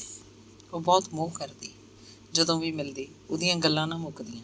ਜਦੋਂ ਅਸੀਂ ਵਿਛੜਦੇ ਬਾਅਦ 'ਚ ਮੈਨੂੰ ਯਾਦ ਹੀ ਨਾ ਰਹਿੰਦਾ ਕਿ ਅਸੀਂ ਕੀ ਗੱਲਾਂ ਕੀਤੀਆਂ ਸੀ। ਜਿਵੇਂ ਮਤਲਬ ਦੀ ਗੱਲ ਤਾਂ ਕੋਈ ਕਰ ਹੀ ਨਹੀਂ ਸਕੇ, ਜਾਂ ਕਿੱਥੇ ਕੋਈ ਗੱਲ ਸ਼ੁਰੂ ਹੋਈ ਸੀ, ਕੋਈ ਗੱਲ ਕਿੱਥੇ ਜਾ ਕੇ ਮੁੱਕੀ ਸੀ। ਉਹਦੀਆਂ ਗੱਲਾਂ ਜਿਵੇਂ ਉਲਝਣ ਦਾ ਪਿੰਨਾ ਹੋਣ, ਧਾਗੇ ਦਾ ਕੋਈ ਸਿਰਾ ਲੱਭਦਾ ਹੀ ਨਾ। ਮੈਂ ਅਕਸਰ ਉਹਨੂੰ ਆਖਦਾ, ਗੱਲਾਂ ਦਾ ਫੋਕਾ ਪਾਣੀ ਦੇ ਨਾ ਮਾਰ, ਕੋਈ ਮਤਲਬ ਦੀ ਗੱਲ ਕਰ। ਮੇਰੀ ਹਰ ਗੁਸਤਾਖ ਹਰਕਤ ਨੂੰ ਪਿੱਛੋਂ ਮਾਫ਼ ਕਰ ਦਿੰਦੀ। ਬਿੰਦ ਦੀ ਬਿੰਦ ਬਹੁਤ ਗੁੱਸੇ ਹੁੰਦੀ, ਪਿੱਛੋਂ ਆਖਦੀ ਹੁਣ ਤਾਂ ਖੁਸ਼ ਹੋ, ਤੇ ਫਿਰ ਝੱਟ ਬਾਅਦ ਹੀ ਦੇਖੋ ਮੈਨੂੰ ਇਹ ਸਭ ਪਸੰਦ ਨਹੀਂ। ਇੱਕ ਦਿਨ ਮੈਂ ਉਹਨੂੰ ਪੁੱਛਿਆ ਸੀ, ਤੂੰ ਮੈਨੂੰ ਕਿੰਨਾ ਕੁ ਪਿਆਰ ਕਰਦੀ ਹੈ? ਉਹ ਬੋਲੀ, ਬਹੁਤ। ਕਿੰਨਾ ਕੁ? ਮੈਂ ਫਿਰ ਪੁੱਛਿਆ। ਉਹਨੇ ਉਲਟਾ ਸਵਾਲ ਕੀਤਾ, ਸਾਰਾ ਕਿੰਨਾ ਹੁੰਦਾ? ਸਾਰਾ ਪਿਆਰ 12 ਇੰਚ ਸਮਝ ਲੈ। 12 ਇੰਚਾਂ ਵਿੱਚੋਂ ਕਿੰਨਾ ਪਿਆਰ ਕਰਦੀ ਹੈ ਤੂੰ ਮੈਨੂੰ? ਮੈਂ ਪੈਮਾਨਾ ਉਹਦੇ ਅੱਗੇ ਰੱਖਦਾ, 11.5 ਇੰਚ। ਉਹਨੇ ਬਣਾ ਸਵਾਰ ਕੇ ਜਵਾਬ ਦਿੱਤਾ। ਮੈਂ ਕਿਹਾ, ਅੱਧਾ ਇੰਚ ਕਿਹੜੇ ਦੁਸ਼ਮਣ ਖਾਤਰ ਰੱਖ ਲਿਆ? ਮੈਨੂੰ ਤਾਂ ਉਸ ਅੱਧੇ ਇੰਚ ਦੀ ਲੋੜ ਹੈ। 11.5 ਦੇ ਦਿੱਤੇ, ਹੁਣ ਅੱਧਾ ਇੰਚ ਵੀ ਦੇ ਦੇ। ਉਹ ਕਹਿੰਦੀ, ਅੱਧੇ ਇੰਚ ਦੀ ਤਾਂ ਗੱਲ ਹੈ ਸਾਰੀ। ਫਿਰ ਅੱਖਾਂ 'ਚ ਗੁਸਤਾਖੀ ਭਰ ਕੇ ਆਖਣ ਲੱਗੀ, ਉਸ ਅੱਧੇ ਇੰਚ ਦੀ ਖੁਸ਼ੀ ਉਡੀਕ ਰੱਖਿਓ। ਇੱਕ ਦਿਨ ਮੈਂ ਹੌਕਾ ਲਿਆ, ਕਾਸ਼ ਮੈਂ 15 ਸਾਲ ਪਿੱਛੋਂ ਜੰਮਿਆ ਹੁੰਦਾ। ਉਹ ਕਹਿੰਦੀ ਕਾਸ਼ ਮੈਂ 15 ਸਾਲ ਪਹਿਲਾਂ ਜੰਮੀ ਹੁੰਦੀ। ਸਮਝਦੀ ਉਹ ਵੀ ਸੀ, ਸਮਝਦਾ ਮੈਂ ਵੀ ਸੀ। ਜਿਹੜੀ ਗੱਲ ਦਾ ਮੈਂ ਉਹਦੇ ਕੋਲੋਂ ਲੁਕੋ ਰੱਖਿਆ ਸੀ ਤੇ ਕਦੇ ਸਾਫ਼ ਲਫ਼ਜ਼ਾਂ 'ਚ ਉਹਨੂੰ ਨਹੀਂ ਕਹੀ ਸੀ, ਇਹ ਉਹੀ ਅੱਧਾ ਇੰਚ ਸੀ। ਸ਼ੁਰੂ 'ਚ ਇੱਕ ਵਾਰ ਕਿਰਪਾਲ ਕਜ਼ਾਕ ਕੋਲ ਮੈਂ ਉਹਦੇ ਬਾਰੇ ਦੱਸਿਆ ਤੇ ਉਹਦੀ ਸਲਾਹ ਲਈ। ਯਾਰ ਗੱਲਾਂ ਤਾਂ ਸਾਰੀਆਂ ਜਹਾਨ ਭਰ ਦੀਆਂ ਮਾਰ ਲੈਂਦੀ ਹੈ, ਪਰ ਅਸਲੀ ਗੱਲ ਤੇ ਨਹੀਂ ਆਉਂਦੀ, ਕਿਵੇਂ ਕਰਾਂ? ਕਜ਼ਾਕ ਕਹਿੰਦਾ, ਹੁਣ ਜਦੋਂ ਮਿਲੇ ਤਾਂ ਭਾ ਇੱਕ ਫਿਕਰਾ ਤੂੰ ਉਹਨੂੰ ਬੋਲ ਨਹੀਂ, ਫਿਰ ਦੇਖੀ। ਮੈਂ ਪੁੱਛਿਆ ਕੀ? ਸੋਚਿਆ ਸੀ ਜਿਵੇਂ ਕਜ਼ਾਕ ਦਾ ਦੱਸਿਆ ਉਹ ਫਿਕਰਾ ਮੇਰੇ ਲਈ ਖੁੱਲ੍ਹ ਜਾ ਸਿਮ ਵਰਗਾ ਕੋਈ ਜਾਦੂ ਦਾ ਅਸਰ ਕਰੇਗਾ। ਤੁਸੀਂ ਜੀ ਇੰਨੇ ਚੰਗੇ ਕਿਉਂ? ਕਜ਼ਾਕ ਨੇ ਮੇਰੇ ਮੂੰਹ 'ਚ ਫਿਕਰਾ ਪਾ ਦਿੱਤਾ, ਜਾਂ ਜਿਵੇਂ ਲਫ਼ਜ਼ਾਂ ਦਾ ਕੋਈ ਤਵੀਤ ਲਿਖ ਕੇ ਮੇਰੇ ਡੋਲੇ ਨੂੰ ਬੰਨ੍ਹ ਦਿੱਤਾ ਹੋਵੇ। ਆਖੇ ਜਾ ਬੱਚਾ, ਕੱਚੇ ਧਾਗੇ ਸੇ ਬੰਦੀ ਆਏਗੀ ਸਰਕਾਰ ਤੇਰੀ। ਦੂਜੇ ਦਿਨ ਹੀ ਉਹ ਮਿਲੀ। ਉਹ ਮੈਨੂੰ ਬੁਲਾਵੇ, ਮੈਂ ਬੋਲਿਆ ਹੀ ਨਾ। ਫਿਰ ਉਹਨੇ ਮੇਰਾ ਮੋਢਾ ਝੰਜੋੜਿਆ। ਕੀ ਗੱਲ, ਅੱਜ ਇਹਨੇ ਉਦਾਸ ਕਿਉਂ? ਮੈਂ ਸੱਚਮੁੱਚ ਉਦਾਸ ਸੀ। ਸੋਚ ਰਿਹਾ ਸੀ ਇਹ ਕਹਾਣੀ ਸਾਲੀ ਕਿਸੇ ਪਾਸੇ ਤੁਰਦੀ ਕਿਉਂ ਨਹੀਂ। ਮੈਂ ਕਜ਼ਾਕ ਜਿਹਾ ਲਹਿਜਾ ਬਣਾ ਕੇ ਉਹਨੂੰ ਪੁੱਛਿਆ, ਤੂੰ ਇੰਨੀ ਚੰਗੀ ਕਿਉਂ ਹੈ? ਉਹਦਾ ਦਿਮਾਗ ਬੜਾ ਤਿੱਖਾ ਸੀ, ਬੜੀ ਹਾਜ਼ਰ ਜਵਾਬ ਸੀ। ਗੱਲ ਨੂੰ ਭੁੰਜੇ ਨਾ ਡਿੱਗਣ ਦਿੰਦੀ, ਇਸ ਪ੍ਰਕਾਰ ਢਲਕ ਬੋਚਦੀ ਕੀ ਮਜਾਲ ਉਹਨੂੰ ਆਪ ਨੂੰ ਕੋਈ ਆਂਚ ਆ ਜਾਏ। ਉਹਨੇ ਉਲਟਾ ਮੇਰੇ ਵੱਲ ਹੀ ਸਵਾਲ ਉਛਾਲ ਦਿੱਤਾ, ਜੇ ਇਹੀ ਗੱਲ ਤੁਹਾਨੂੰ ਪੁੱਛੇ ਕੋਈ? ਤੇ ਫਿਰ ਉਸ ਦਿਨ ਗੱਲਾਂ ਵਿੱਚ ਹੀ ਮੇਰੀ ਗੱਲ ਗੁਆਚ ਗਈ। ਕਜ਼ਾਕ ਦਾ ਨੁਸਖਾ ਕਿਸੇ ਕੰਮ ਨਾ ਆਇਆ। ਪਤਾ ਨਹੀਂ ਕਿੱਥੋਂ ਲੱਭ ਕੇ ਉਹ ਮੈਗਜ਼ੀਨ ਪੜ੍ਹ ਲੈਂਦੀ ਜਿਨ੍ਹਾਂ 'ਚ ਮੇਰਾ ਕੁਝ ਛਪਿਆ ਹੁੰਦਾ ਜਾਂ ਮੇਰੇ ਬਾਰੇ ਕਿਸੇ ਨੇ ਕੁਝ ਲਿਖਿਆ ਹੁੰਦਾ। ਇੱਕ ਵਾਰ ਉਹਨੇ ਨਾਗਮਣੀ ਵਿੱਚੋਂ ਕਜ਼ਾਕ ਦਾ ਲਿਖਿਆ ਮੇਰਾ ਰੇਖਾ ਚਿੱਤਰ ਪਿਆਸੇ ਖੂਹ ਦਾ ਪਾਣੀ ਪੜ੍ਹ ਲਿਆ ਤੇ ਮੈਨੂੰ ਕਮੈਂਟ ਲਿਖ ਕੇ ਭੇਜਿਆ, ਤੁਸੀਂ ਬਹੁਤ ਬੁਰੇ ਹੋ। ਸੁਰ ਤਾਲ 'ਚ ਮੇਰਾ ਇੱਕ ਲੇਖ ਛਪਿਆ, ਮੇਰੇ 6 ਪਾਤਰ। ਪੜ੍ਹ ਕੇ ਉਹ ਮੈਨੂੰ ਕਹਿੰਦੀ, ਮੈਨੂੰ ਤੁਹਾਡੀ ਕ੍ਰਿਸ਼ਨਾ ਬਹੁਤ ਪਿਆਰੀ ਲੱਗੀ। ਇਹ ਕੌਣ ਕੁੜੀ ਸੀ? ਕਿਹੜੀ ਕ੍ਰਿਸ਼ਨਾ? ਮੈਂ ਝੱਟ ਪੁੱਛਿਆ। ਮੈਨੂੰ ਮੇਰੇ ਪਾਤਰਾਂ ਦੇ ਨਾਂ ਘੱਟ ਹੀ ਜ਼ੁਬਾਨੀ ਯਾਦ ਰਹਿੰਦੇ ਸੀ। ਉਹਨਾਂ ਦਾ ਕਿਰਦਾਰ ਜ਼ਰੂਰ ਹਿੱਕ 'ਤੇ ਚੜ੍ਹਿਆ ਰਹਿੰਦਾ। ਵਿਸਾਖੀ ਵਾਲਾ ਪਿੰਡ ਵਾਲੀ ਕ੍ਰਿਸ਼ਨਾ। ਤੇ ਫਿਰ ਉਹਨੇ ਸਾਰੀਆਂ ਕਹਾਣੀਆਂ ਦੇ ਨਾਂ ਲਏ। ਉਹੀ ਜੋ ਚਿੱਠੀ ਦਾ ਜਵਾਬ 'ਚ ਸਲੋਚਨਾ ਬਣਦੀ ਹੈ, ਨਦੀ ਦਾ ਦੂਸਰਾ ਕਿਨਾਰਾ 'ਚ ਵੀ ਉਹੀ ਹੈ, ਤੇ ਮੈਂ ਦੋਸ਼ੀ ਨਹੀਂ ਹੋਵਾਂਗਾ ਵਿੱਚ ਵੀ, ਚਿੱਥੜਾ ਵਿੱਚ ਸਮਝ ਨਹੀਂ ਦੀ ਰੰਜਨਾ, ਮਧਰਾ ਗੁੰਦਵਾ ਸਰੀਰ, ਮੋਟੀਆਂ ਅੱਖਾਂ, ਆਥਣ ਦੀ ਠੰਡ 'ਚ ਠਰਿਆ ਤੇ ਲੁੱਸ ਕਰਦਾ ਭਰਵਾਂ ਚਿਹਰਾ, ਪ੍ਰਿੰਟਡ ਡੈਕਾਰਿੰਦਾ ਦੁੱਧ ਦਾ ਕਾਸ਼ਨੀ ਭਾ ਮਾਰਦਾ ਘੁੱਟਵਾਂ ਤੇ ਸਰੀਰ ਨਾਲ ਸੂਤਵਾਂ ਸੂਟ ਤੇ ਉੱਭਰ ਕੇ ਦੀਨੀਆਂ ਅੱਖਾਂ, ਮਲਾਗਿਰੀ ਪਸ਼ਮ ਦੀ ਲੱਕ ਤੋਂ ਥੱਲੇ ਢਿਲਕਵੀਂ ਕੋਟੀ ਤੇ ਪੈਰਾਂ 'ਚ ਨਾਭੀ ਸ਼ੁਨੀਲ ਤੇ ਕੱਢੀ ਹੋਈ ਚਿੱਟੀ ਜ਼ਰੀ ਵਾਲੀ ਮੋਢੀ ਜੁੱਤੀ। ਕੌਣ ਹੋਈ ਇਹ ਕੁੜੀ? ਅਸਲ 'ਚ ਮੇਰੀਆਂ ਇਹਨਾਂ ਕਹਾਣੀਆਂ 'ਚ ਮੇਰੀ ਉਹ ਪਾਤਰ ਕੁੜੀ ਇੱਕ ਦੋਸਤ ਕੁੜੀ ਹੈ, ਸਾਰੇ ਦੁੱਖਾਂ ਸੁੱਖਾਂ ਦੀ ਸੀਰਨ, ਆਪਣੇ ਮਹਿਬੂਬ ਨੂੰ ਹਮੇਸ਼ਾ ਮਾੜੇ ਕੰਮਾਂ ਤੋਂ ਵਰਜਣ ਵਾਲੀ। ਇਹ ਕੁੜੀ ਮਾਸ਼ੂਕ ਵੀ ਹੈ ਤੇ ਭੈਣ ਵੀ ਹੈ, ਤੇ ਕਈ ਵਾਰ ਪਤਨੀ ਹੋਣ ਦਾ ਅਹਿਸਾਸ ਵੀ ਦੇ ਜਾਂਦੀ ਹੈ। ਉਹ ਲਿੰਗ ਸੰਬੰਧ ਨਹੀਂ ਚਾਹੁੰਦੀ। ਮੁਹੱਬਤ ਦੀ ਸ਼ਿੱਦਤ ਦਾ ਅਹਿਸਾਸ ਕਰਵਾਉਣ ਲਈ ਸਭ ਤੋਂ ਪਹਿਲਾਂ ਮੈਂ ਉਹਨੂੰ ਅੰਮ੍ਰਿਤਾ ਦਾ ਡਾਕਟਰ ਦੇਵ ਪੜ੍ਹਨ ਲਈ ਦਿੱਤਾ, ਫਿਰ ਇਰਵਿੰਗ ਸਟੋਨ ਦਾ ਲਸਟ ਫॉर ਲਾਈਫ, ਸੁਖਬੀਰ ਦਾ ਪਾਣੀ ਤੇ ਪੁਲ ਵੀ ਮੈਥੋਂ ਲੈ ਕੇ ਉਹਨੇ ਪੜ੍ਹਿਆ, ਸ਼ਰਤ ਚੰਦਰ ਦਾ ਦੇਵਦਾਸ ਵੀ। ਉਹ ਮੈਥੋਂ ਕਿਤਾਬ ਲੈਂਦੀ, ਪੜ੍ਹ ਕੇ ਮੋੜਨ ਵੇਲੇ ਸ਼ੁਕਰੀਆ ਆਖ ਦਿੰਦੀ। ਮੈਨੂੰ ਆਪਣੇ ਆਪ 'ਤੇ ਗੁੱਸਾ ਆਉਂਦਾ ਤੇ ਹਾਸਾ ਵੀ। ਇਹ ਲਾਇਬ੍ਰੇਰੀਅਨ ਵਾਲਾ ਕੰਮ ਮੈਂ ਕਿੱਥੋਂ ਸ਼ੁਰੂ ਕਰ ਲਿਆ। ਤੇ ਫਿਰ ਇੱਕ ਦਿਨ ਮੈਂ ਉਹਨੂੰ ਅੰਮ੍ਰਿਤਾ ਦੀ ਇੱਕ ਉਦਾਸ ਕਿਤਾਬ ਦੇ ਆਇਆ। ਮੋੜਨ ਵੇਲੇ ਉਹ ਉਦਾਸ ਸੀ। ਪੁੱਛਣ ਲੱਗੀ, ਇਹ ਕਿਤਾਬ ਕਿਉਂ ਪੜ੍ਹਾਈ ਹੈ ਮੈਨੂੰ? ਮੈਂ ਅੱਖਾਂ ਝੁਕਾ ਲਈਆਂ ਤੇ ਹੋਰ ਉਦਾਸ ਹੋ ਗਿਆ। ਅਗਲੇ ਪਲ ਉਹਨੇ ਇੱਕ ਸ਼ੇਅਰ ਬੋਲਿਆ, अब तो घबरा के ये कहते हैं कि मर जाएंगे, मरने के बाद भी चैन ना पाया तो किधर जाएंगे। मैं ਅੱਧੀ ਰਾਤ ਤੱਕ ਆਪਣੇ ਪਿੰਡ ਦੀ ਸਭਾ 'ਚ ਜਾਗਦਾ ਇਕੱਲਾ ਬੈਠਾ ਰਹਿੰਦਾ। ਆਲ ਇੰਡੀਆ ਰੇਡੀਓ ਦੀ ਉਰਦੂ ਸਰਵਿਸ ਸੁਣਦਾ ਜਾਂ ਫਿਰ ਲਾਹੌਰ ਰੇਡੀਓ। ਲਾਹੌਰ ਤੋਂ ਕਦੇ ਇੱਕ ਦੁਗਾਣਾ ਆਉਂਦਾ, ਮਹਿੰਦੀ ਹਸਨ ਤੇ ਨਾਹੀਦ ਅਖਤਰ ਦਾ ਗਾਇਆ ਹੋਇਆ, ਬਾਂਟ ਰਹਾ ਥਾ ਜਬ ਖੁਦਾ ਸਾਰੇ ਜਹਾਂ ਕੀ नेमतें, अपने खुदा से मांग ली मैंने तेरी वफा सनम। ਟਰਾਂਜਿਸਟਰ ਦੀ ਆਵਾਜ਼ ਮੈਂ ਪੂਰੀ ਉੱਚੀ ਕਰ ਦਿੰਦਾ। ਮੇਰਾ ਦਿਲ ਕਰਦਾ ਇਹ ਆਵਾਜ਼ ਸਾਰੀ ਕਾਇਨਾਤ ਨੂੰ ਸੁਣੇ, ਜਾਂ ਫਿਰ ਮੈਨੂੰ ਬਹੁਤ ਪਸੰਦ ਸੀ। ਸਭ ਕੁਝ ਖੁਦਾ ਸੇ ਮਾਂਗ ਲਿਆ ਤੁਝਕੋ ਮਾਂਗ ਕਰ, ਉੱਠਤੇ ਨਹੀਂ ਹੈ ਹਾਥ ਮੇਰੇ ਅਬ ਇਸ ਦੁਆ ਕੇ ਬਾਅਦ। ਹਰ ਰੋਜ਼ ਉਹਨੂੰ ਮੈਂ ਚਿੱਠੀ ਲਿਖਦਾ, ਇੱਕ ਸਫਾ ਜਾਂ 2 ਸਫੇ ਜਾਂ 4-5 ਵੀ। ਨਿੱਤ ਉੱਪਰ ਉਹਦੇ ਥੱਲੇ ਤਰੀਕ ਪਾ ਦਿੰਦਾ, ਰਾਤ ਦਾ ਸਮਾਂ ਵੀ। ਜਿੱਥੇ ਚਿੱਠੀ ਛੱਡੀ ਹੁੰਦੀ, ਦੂਜੀ ਰਾਤ ਉੱਥੋਂ ਫਿਰ ਸ਼ੁਰੂ ਕਰ ਲੈਂਦਾ। ਲਿਖਦਾ ਰਹਿੰਦਾ, ਡਾਇਰੀ ਵਾਂਗ ਲਿਖੀ ਚਿੱਠੀ ਹਮੇਸ਼ਾ ਜੇਬ 'ਚ ਰੱਖਦਾ। 10 ਸਫੇ 15 ਸਫੇ ਵੀ ਕਦੇ ਹੋ ਜਾਂਦੇ। ਜਦੋਂ ਮਿਲਦੀ ਉਹਨੂੰ ਦੇ ਦਿੰਦਾ। ਉਹ ਮੈਨੂੰ ਡਾਕ ਰਾਹੀਂ ਜਵਾਬ ਭੇਜਦੀ। ਉਹਦੀ ਚਿੱਠੀ ਵੀ 4-5 ਸਫ਼ਿਆਂ ਤੋਂ ਘੱਟ ਨਾ ਹੁੰਦੀ। ਪੀਲਾ ਲਿਫਾਫਾ ਇੰਝ ਪ੍ਰਤੀਤ ਹੁੰਦਾ ਜਿਵੇਂ ਖੁਦਾ ਨੇ ਇਹਨੂੰ ਅੰਬਰੋਂ ਸਿਰਫ ਮੇਰੇ ਲਈ ਸੁੱਟਿਆ ਹੋਵੇ। ਉਹ ਮੇਰਾ ਖੁਦਾ ਹੀ ਸੀ। ਇੰਨੀ ਭਗਤੀ ਤਾਂ ਖੁਦਾ ਦੀ ਵੀ ਕੌਣ ਕਰ ਸਕਦਾ ਸੀ। ਇੱਕ ਕੋਰੀ ਕਾਪੀ ਵੀ ਮੈਂ ਆਪਣੇ ਕੋਲ ਰੱਖੀ ਸੀ, ਜਿਹਨੂੰ ਮੈਂ ਹਮੇਸ਼ਾ ਹੋਰਾਂ ਦੀਆਂ ਨਜ਼ਰਾਂ ਤੋਂ ਛੁਪਾ ਕੇ ਰੱਖਦਾ। ਇਸ ਤੋਂ ਪਹਿਲੇ ਸਫ਼ੇ 'ਤੇ ਮੇਰਾ ਸਿਰਲੇਖ ਜਮਾਇਆ ਹੋਇਆ ਸੀ, ਇੱਕ ਡਾਇਰੀ ਬੇਤਰਤੀਬ। ਇਸ 'ਚ ਕਿਸੇ ਦਿਨ ਮੈਂ ਕੋਈ ਕਵਿਤਾ ਲਿਖਦਾ, ਥੱਲੇ ਤਰੀਕ ਪਾ ਦਿੰਦਾ। ਇਹ ਕਵਿਤਾਵਾਂ ਮੇਰੇ ਆਪਣੇ ਲਈ ਸਨ। ਸਾਰੀਆਂ 35-40 ਲਿਖੀਆਂ ਗਈਆਂ ਹੋਣਗੀਆਂ। ਬਾਅਦ 'ਚ ਮੈਂ ਇਸ ਕਾਪੀ ਨੂੰ ਕਈ ਸਾਲਾਂ ਤੱਕ ਸੰਭਾਲ ਕੇ ਰੱਖਿਆ ਸੀ। ਇਹਨਾਂ 'ਚ ਕੁਝ ਕਵਿਤਾਵਾਂ ਇੱਧਰ ਉੱਧਰ ਪੰਜਾਬੀ ਮੈਗਜ਼ੀਨਾਂ 'ਚ ਛਪੀਆਂ ਵੀ ਸਨ। ਮੈਂ ਇੱਧਰ ਉੱਧਰ ਜਦੋਂ ਆਪਣੇ ਖਾਸ ਯਾਰਾਂ ਮਿੱਤਰਾਂ ਕੋਲ ਜਾਂਦਾ ਤੇ ਰਾਤ ਕੱਟਦਾ ਤਾਂ ਸ਼ਰਾਬ ਪੀ ਕੇ ਉਹਦੀਆਂ ਗੱਲਾਂ ਕਰਦਾ। ਮੇਰੇ ਯਾਰ ਮੇਰੀ ਬਕਵਾਸ ਤਾਂ ਬਹੁਤ ਤਸੱਲੀ ਨਾਲ ਸੁਣਦੇ, ਪਰ ਅਖੀਰ 'ਚ ਹਰ ਕੋਈ ਸਲਾਹ ਦਿੰਦਾ, ਅਣਖੀ ਇਹ ਮੁਸ਼ਕਿਲ ਹੈ, ਉਹ ਤੇਰੇ ਨਾਲ ਵਿਆਹ ਨਹੀਂ ਕਰਵਾ ਸਕਦੀ, ਤੂੰ ਉਹਨੂੰ ਸਮਝ ਨਹੀਂ ਰਿਹਾ, ਹੋ ਸਕਦਾ ਉਹ ਵੀ ਤੈਨੂੰ ਨਾ ਸਮਝ ਰਹੀ ਹੋਵੇ। ਵਿਆਹ ਵਾਲੀ ਗੱਲ ਮੈਂ ਉਹਨੂੰ ਕਦੇ ਨਹੀਂ ਆਖੀ ਸੀ।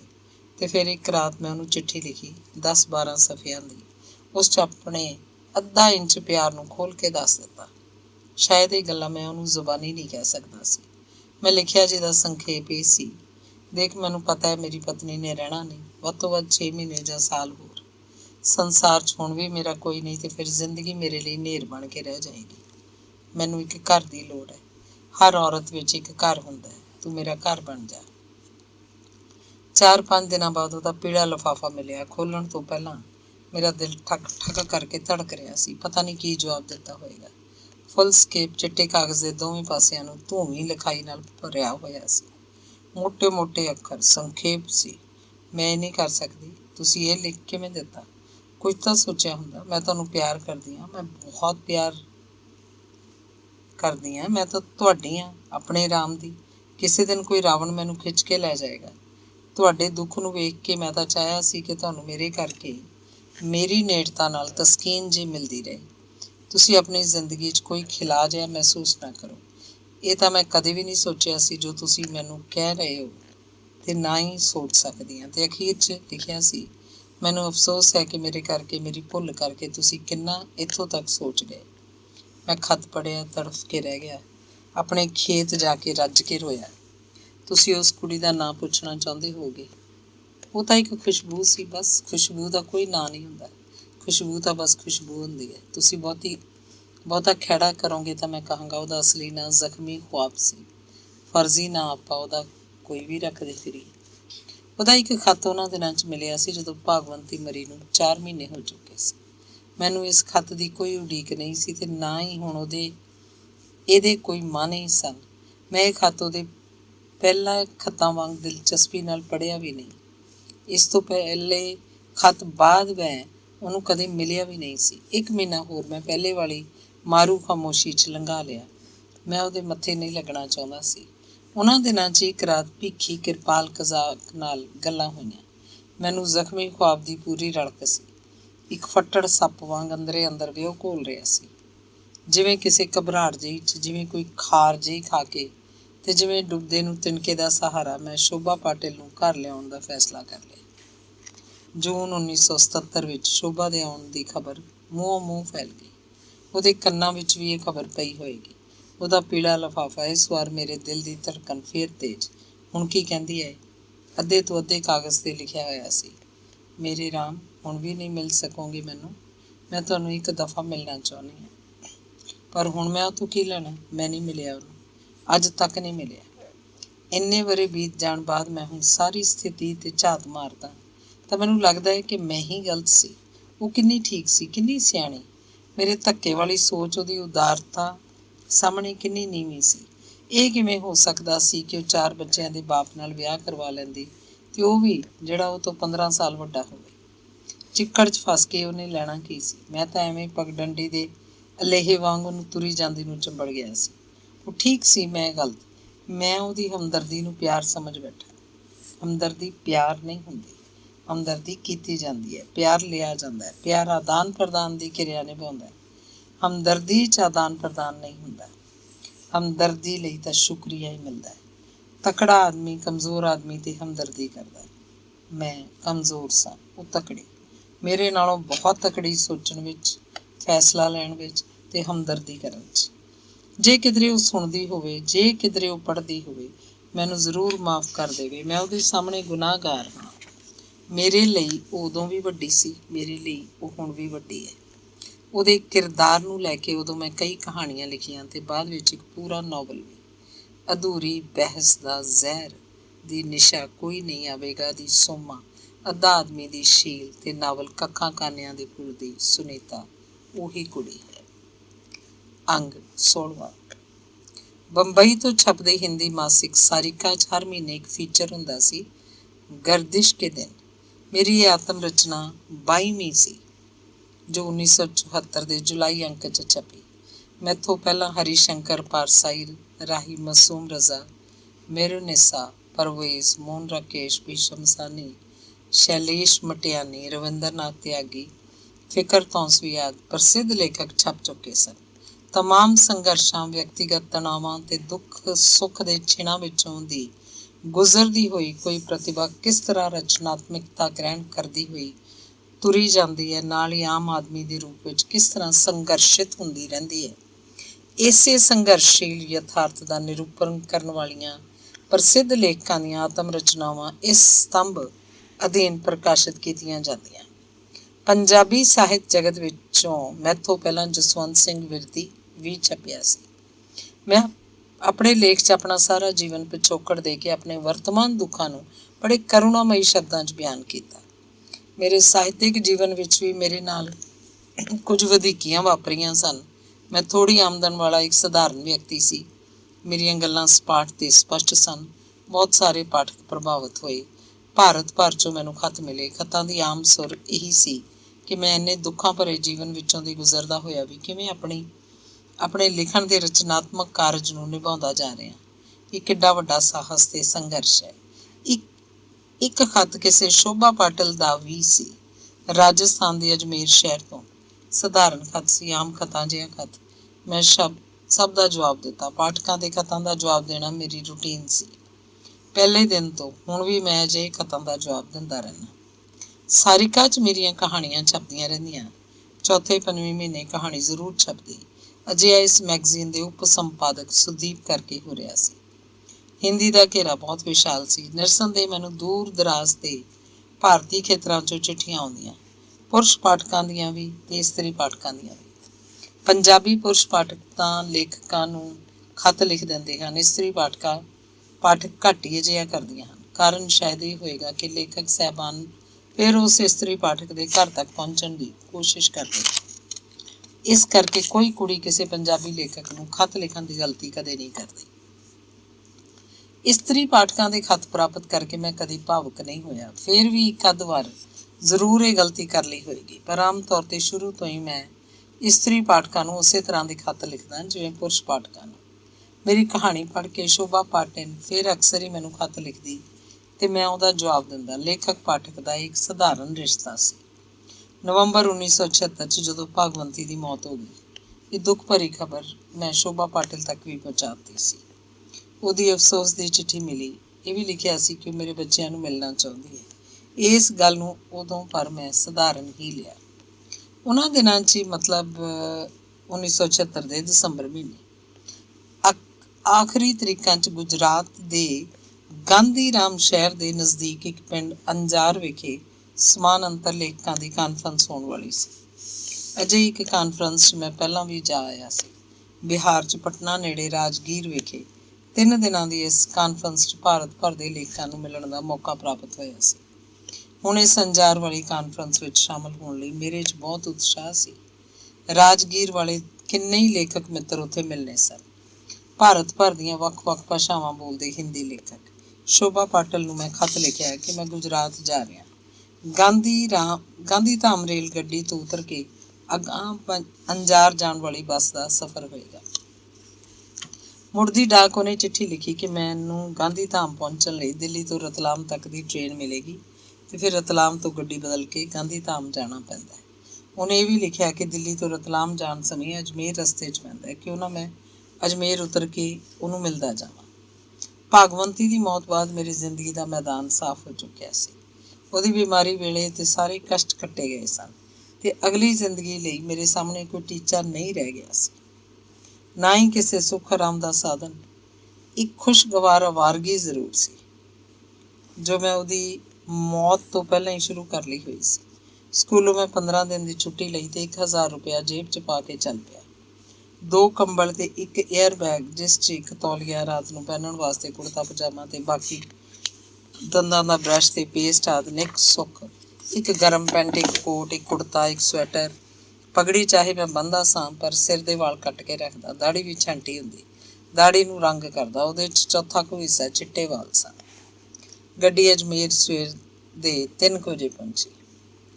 ਚਾਦਰ ਵਿਛਾ ਕੇ ਮੈਂ ਰੇਲਵੇ ਪਲੇਟਫਾਰਮ 'ਤੇ ਇੱਕ ਬੈਂਚ 'ਤੇ ਬਹਿ ਗਿਆ।